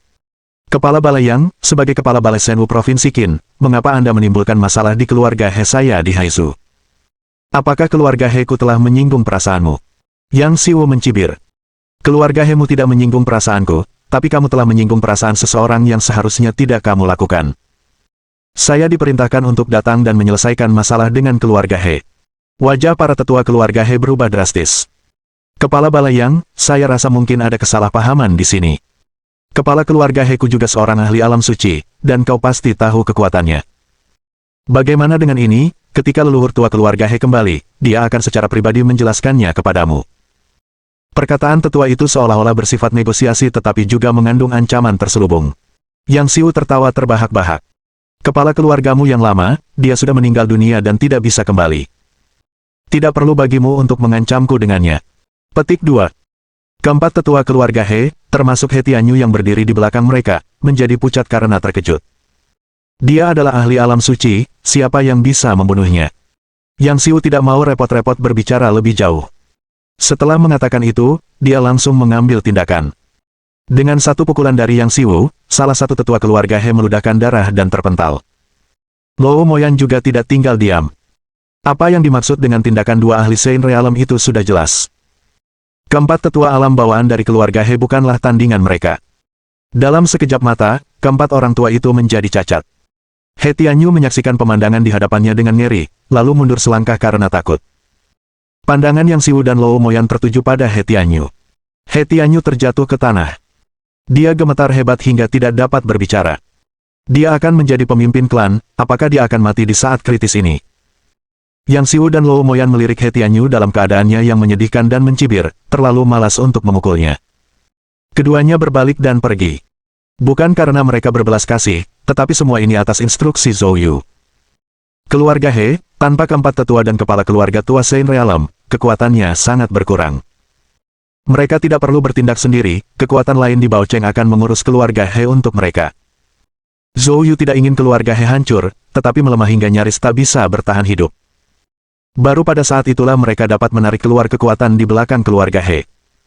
Sekarang, saatnya untuk melihat kekuatan macam apa yang ada di balik keluarga He. Keduanya melaporkan situasi keluarga He kepada Zhou Yu melalui telepon. Zhou Yu berkata sambil tersenyum. Penatua Yang dan Penatua Lou telah bekerja keras. Setelah menutup telepon, Zhou Yu memikirkan semuanya. Keluarga He mungkin tidak akan menimbulkan banyak masalah dalam jangka pendek, dia telah meminta Wei Wuya untuk menyuruh seseorang mengawasi keluarga He. Karena tidak ada hal lain yang mendesak di kota provinsi itu untuk saat ini, ia berencana untuk kembali ke Yancheng. Sudah waktunya untuk menemukan Bai Yuzhen dan memahami apa sebenarnya yang terjadi dengan keluarga Lin dari Yancheng. Bab 539.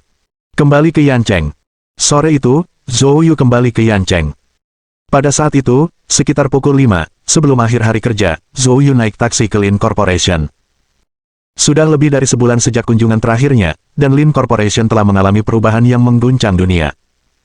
Dibandingkan saat dia pergi, Lin Corporation sekarang tampak lebih megah, menghadirkan pemandangan kemakmuran dan pertumbuhan. Begitu Zhou Yu memasuki gedung, dia bertemu dengan manajer SDM, Qi Fei. Karena lama tidak melihatnya, Qi Fei menggosok matanya, mengira ia berhalusinasi. Zhou Yu, kamu seperti naga zaman sekarang, terlihat di kepala tapi tidak di ekor. Sudah lebih dari sebulan sejak terakhir kali aku melihatmu. Jika saya bukan manajer SDM, saya akan mengira Anda sudah mengundurkan diri. Petik 2.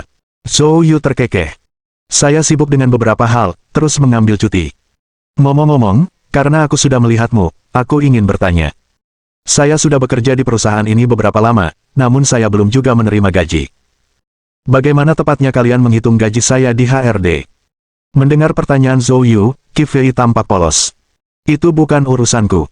Atasannya dengan tegas mengatakan, hanya kurangi uang ketika kamu tidak muncul. Lupakan gaji, itu sudah dipotong sejak lama.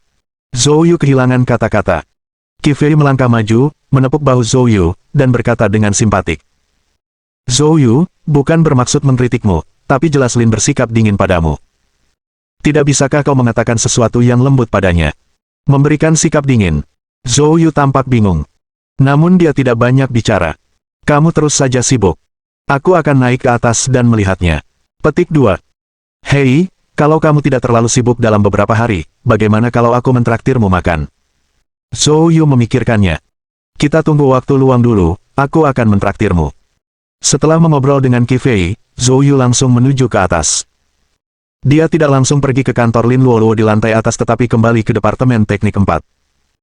Saat Zhou Yu berjalan melewati pintu kantor, dia melihat Zheng Qiu, Wang Miao, dan yang lainnya tengah asyik bermain dengan ponsel mereka dengan lesu. Sepertinya kalian cukup bebas. Zhou Yu bercanda. Tiba-tiba mendengar suara Zhou Yu, mereka semua mendongak serempak. Melihat wajah Zhou Yu, Zheng Qiu dan yang lainnya menunjukkan ketidakpercayaan. Hahaha, saudara Zhou, itu benar-benar kamu. Kapan kamu kembali? Zheng Qiu dan Wang Miao segera bergegas. Zheng Qiu hampir memeluk dan mencium Zhou Yu, tetapi Zhou Yu dengan cepat menghindarinya. Di bawah tatapan Zheng Qiu yang penuh kebencian, Zhou Yu tersenyum dan berkata, saya baru saja kembali hari ini. Saudara Zhou, kemana saja kamu selama ini? Kami sangat bosan tanpamu. Petik 2. Wang Miao memohon dengan sungguh-sungguh. Sebelumnya, 3 bulan lalu, ketika Zhou Yu pertama kali tiba di Departemen Teknik 4, dia menuntunnya dalam misi penagihan utang. Mereka bertarung segera setelah mereka tiba, hari-hari itu jauh lebih mendebarkan daripada sekarang. Zhou Yu terkekeh. Saya sudah berada di kota provinsi selama ini. Bagaimana kalau aku carikan tempat untukmu? Saudara Zhou, tolong beritahu kami. Zheng Qiu dan Wang Miao langsung menunjukkan minat. Zhou Yu tersenyum. Saya sudah pernah mengatakannya kepada Anda sebelumnya, itu perusahaan saya. Saudara Zhou, apakah Anda sudah memulai perusahaan Anda? Itu bagus, kapan kita bisa datang? Kalau begitu, kami akan segera pergi menemui Qi Fei dan mengundurkan diri, kata Wang Miao, tidak ingin berlama-lama lagi. Zhou Yu segera menahannya. Gadis ini benar-benar bertindak berdasarkan dorongan hati. Katanya sambil tersenyum kecut. Qi Fei baru saja keluar. Tidak perlu terburu-buru, aku akan memberimu kontak yang bisa kuhubungi langsung setelah kamu menyelesaikan urusanmu, dia akan mengatur semuanya untukmu. Zhou Yu menyerahkan informasi kontak Sui Tianyu kepada mereka. Ngomong-ngomong, selama sebulan terakhir aku pergi, bagaimana keadaan di Lin Corporation? Zheng Qiu melambaikan tangannya. Tidak ada, semuanya normal. Selama sebulan terakhir, pertumbuhan perusahaan meningkat sangat cepat. Proyeknya terlalu banyak untuk dihitung, dan perusahaan telah merekrut staf dalam beberapa putaran. Sekarang jumlah karyawannya hampir 10 kali lipat dari sebelumnya. Petik 2. Zhou Yu sudah merasakannya selama proses masuk dan naik ke atas. Jadi, tidak ada kejadian yang tidak diinginkan di perusahaan, kan? Zhou Yu tersenyum. Zheng Qiu menegaskan. Benar. Petik 2. Wang Miao memutar matanya ke arah Zheng Qiu. Kemudian dia berbalik ke Zhou Yu. Saudara Zhou, jangan dengarkan omong kosongnya, dia tidak tahu apapun tentang situasi perusahaan sepanjang hari. Sebenarnya, adik Lin terlihat sangat gelisah akhir-akhir ini. Saya perhatikan selama beberapa hari ini, dia cemberut dan suasana hatinya sedang buruk. Zhou Yu mengangkat sebelah alisnya. Zhou Yu merasa bingung. Saat ini, semua faksi yang tidak bersahabat di Yancheng telah dibasmi olehnya, dan dalam pemerintahan, Zhao Jianfeng dan putranya Zhao Heng mengawasi segala sesuatunya. Tidak ada seorang pun di Yancheng yang berani menentang Lin Luoluo. Selain itu, dia secara khusus menugaskan Tian Yue untuk melindungi Lin Luoluo, memastikan keselamatannya sekuat batu karang. Dunia bawah juga berada di bawah pengawasan Li He. Baik di bidang perdagangan maupun pemerintahan, abu-abu maupun putih, semuanya seharusnya bebas masalah. Wang Miao mengerutkan kening dan berkata, beginilah, akhir-akhir ini, seorang perwakilan modal dari Capital City tiba-tiba menunjukkan minat terhadap pertumbuhan Lin Corporation dan ingin berinvestasi. Mereka berharap saudari Lin akan menjual sebagian sahamnya. Namun kelompok kami sekarang kuat dan memiliki sumber daya yang memadai, dengan banyak uang dan proyek, dan benar-benar tidak diperlukan investasi eksternal. Kakak Lin sudah menolaknya beberapa kali. Petik 2. Namun, orang ini gigih dan tidak mau menyerah. Karena orang ini mewakili ibu kota besar dari ibu kota, saudari Lin tidak berani menyinggung perasaannya dan hanya harus bertahan dan mencoba menyia-nyiakan. Bab 540. Yan Bin. Mendengar kata-kata Wang Miao, Zhou Yu mengerutkan alisnya. Investor dari ibu kota. Mengapa modal bergengsi dari ibu kota rela melakukan perjalanan jauh ke Yancheng untuk berinvestasi? Dan bahkan bersikeras berinvestasi di Lin Corporation. Meskipun Lin Corporation telah berkembang pesat, ia hanyalah raksasa komersial di kota setingkat prefektur, dan hampir tidak signifikan di ibu kota provinsi, apalagi di ibu kota negara. Zhou Yu benar-benar merasakan ada sesuatu yang rumit tentang masalah ini. Aku tidak tahu. Wang Miao menggelengkan kepalanya. Saya belum melihatnya hari ini, saya tidak tahu apakah dia masih datang. Ngomong-ngomong, dia datang setiap hari selama beberapa hari terakhir ini. Petik 2. Zhou Yu tampak berpikir. Kalian lanjutkan saja pekerjaan kalian, saya akan mengunjungi Tuan. Kantor Lin. Setelah berbicara, Zhou Yu meninggalkan Departemen Teknik keempat dan menuju ke kantor Lin Luoluo di lantai atas. Sekretaris Lin Luoluo secara alami mengenali Zhou Yu, dan dia segera bangkit untuk menyambutnya. Zhou Yu melambaikan tangannya, memberi isyarat agar dia duduk. Kemudian, dia mendorong pintu kantor Lin Luoluo dan masuk. Di dalam kantor, Lin Luoluo berkonsentrasi penuh membaca dokumen. Rambutnya yang hitam berkilau diikat ke belakang, disatukan dengan jepitan rambut yang indah. Beberapa helai rambutnya jatuh ke dahinya. Dia tampak sangat fokus, sesekali menyingkirkan helaian rambut yang terurai di belakang telinganya. Tindakan itu sangat sederhana, tetapi membuat Zhou Yu menatapnya dengan terpesona. Tidak yakin berapa lama waktu telah berlalu, Lin Luoluo tiba-tiba merasakan sesuatu yang tidak biasa, mengangkat kepalanya, dan mendapati Zhou Yu sedang menatapnya dengan saksama. Sekilas kebingungan diikuti secercah kegembiraan muncul di wajah dingin Lin Luoluo. "Mengapa kamu di sini? Kapan kamu kembali?" Zhou Yu tersadar dari lamunannya dan tersenyum. "Saya baru kembali kurang dari 1 jam yang lalu. Melihat belum waktunya pulang kerja, saya memutuskan untuk datang dan memeriksa." Setelah sesaat merasa gembira, Lin Luoluo seakan teringat sesuatu, dan ekspresinya kembali dingin. Kamu masih ingat untuk kembali. Biar ku beritahu, aku sudah memotong gajimu bulan ini." Zhou Yu mengangkat bahunya. "Jika sudah hilang, ya sudah hilang." Lin Luoluo berkata dengan tajam. "Karena dekat dengan orang terkaya di Qinzhou, nada bicaramu jelas berubah. Sepertinya kamu tidak lagi peduli dengan gaji yang kuberikan padamu." Zhou Yu tampak terdiam. Apa semua ini tentang? Sejak kapan dia menjalin hubungan dengan orang terkaya di Qinzhou? Jelaslah orang terkaya dari Qinzhou yang mencarinya. Namun, melihat wajah Lin Luoluo yang tidak senang, Zhou Yu dengan bijak memilih untuk tidak berkomentar. "Aku akan bertemu dengannya nanti." Petik 2. Lin Luoluo mengerutkan kening. "Apakah Anda tidak percaya pada saya, Bu?" Lin Luoluo merenung sejenak, lalu menggelengkan kepalanya dan berkata, "Kita akan membicarakannya saat waktunya tiba." Dia memang lelah menghadapi semua itu. "Lin, investor dari ibu kota." Lin Luoluo terkejut, melirik waktu, dan melihat sudah pukul 6. Dia pikir dia tidak akan datang hari ini dan dia bisa pulang kerja lebih awal. Sekarang tampaknya rencana itu menjadi gagal. Lin Luoluo menghela nafas. "Suruh dia menunggu di ruang penerima tamu, aku akan segera ke sana." Setelah berkata demikian, Lin Luoluo merapikan dirinya sedikit untuk bersiap berangkat. Lin Luoluo mengangguk. Namanya Yan Bin, berusia sekitar 35 tahun. Perusahaan investasi pendukungnya bernama Wan Baoli Investments, sebuah entitas ternama di ibu kota. Jadi, menghadapi orang seperti itu sulit, menerima atau menolaknya bukanlah hal yang mudah. Zhou Yu mencatat detail ini, lalu tersenyum dan berkata, "Jangan khawatir, aku akan mengurusnya." Lin Luoluo awalnya ingin menolak, tetapi mengingat bahwa Zhou Yu telah membuat banyak koneksi kuat di kota provinsi dan bahkan mengenal orang terkaya di Qinzhou, dia menyadari bahwa Zhou Yu bukan lagi pendatang baru yang naif seperti saat pertama kali tiba di kota itu. Karena itu, Lin Luoluo tidak banyak bicara. Di ruang resepsi, Yan Bin sedang minum teh. Tiba-tiba, pintu terbuka, dan Lin Luoluo masuk lebih dulu, diikuti oleh Zhou Yu. Tatapan Yan Bin langsung tertuju pada Lin Luoluo. Matanya yang sipit mengamati wanita itu dari ujung kepala hingga ujung kaki dalam sekejap. Tatapan matanya penuh dengan ketertarikan. Lalu tatapannya beralih ke Zhou Yu. "Nona Lin, kita bertemu lagi." Dan ini. Sebelum Lin Luoluo bisa berbicara, Zhou Yu melangkah maju sambil tersenyum dan berkata, "Saya manajer Departemen Proyek 4 di Lin Corporation." Zhou Yu. Saat Yan Bin mendengar nama Zhou Yu, kilatan halus melintas di matanya, namun ia segera kembali normal.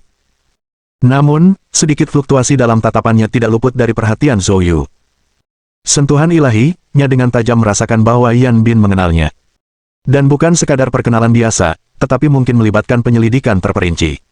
Yan Bin berkata sambil tersenyum setengah. "Manajer Zhou, senang bertemu dengan Anda. Kami terus datang ke Lin Corporation untuk tujuan investasi. Bolehkah aku bertanya, apa yang membuatmu begitu gigih datang ke sini?" Mohon dukungan dari omom ante-ante sekalian, buat subscribe atau sharekan novel Mimin ke Facebook kalian, agar channel Mimin bisa terus berkembang. Dengan begitu, Mimin bisa lebih semangat untuk up novel seru lain ke depannya. Buat teman-teman yang sudah subscribe dan sharekan novel Mimin, Mimin ucapkan terima kasih sebanyak-banyaknya. Sekiranya teman-teman menghadapi masalah video diputar dalam bahasa Inggris, coba tukar kepada bahasa Indonesia original melalui cara ini. Semasa mendengarkan, pencet tombol setting di atas kanan video, pilih audio track dan tukar bahasa.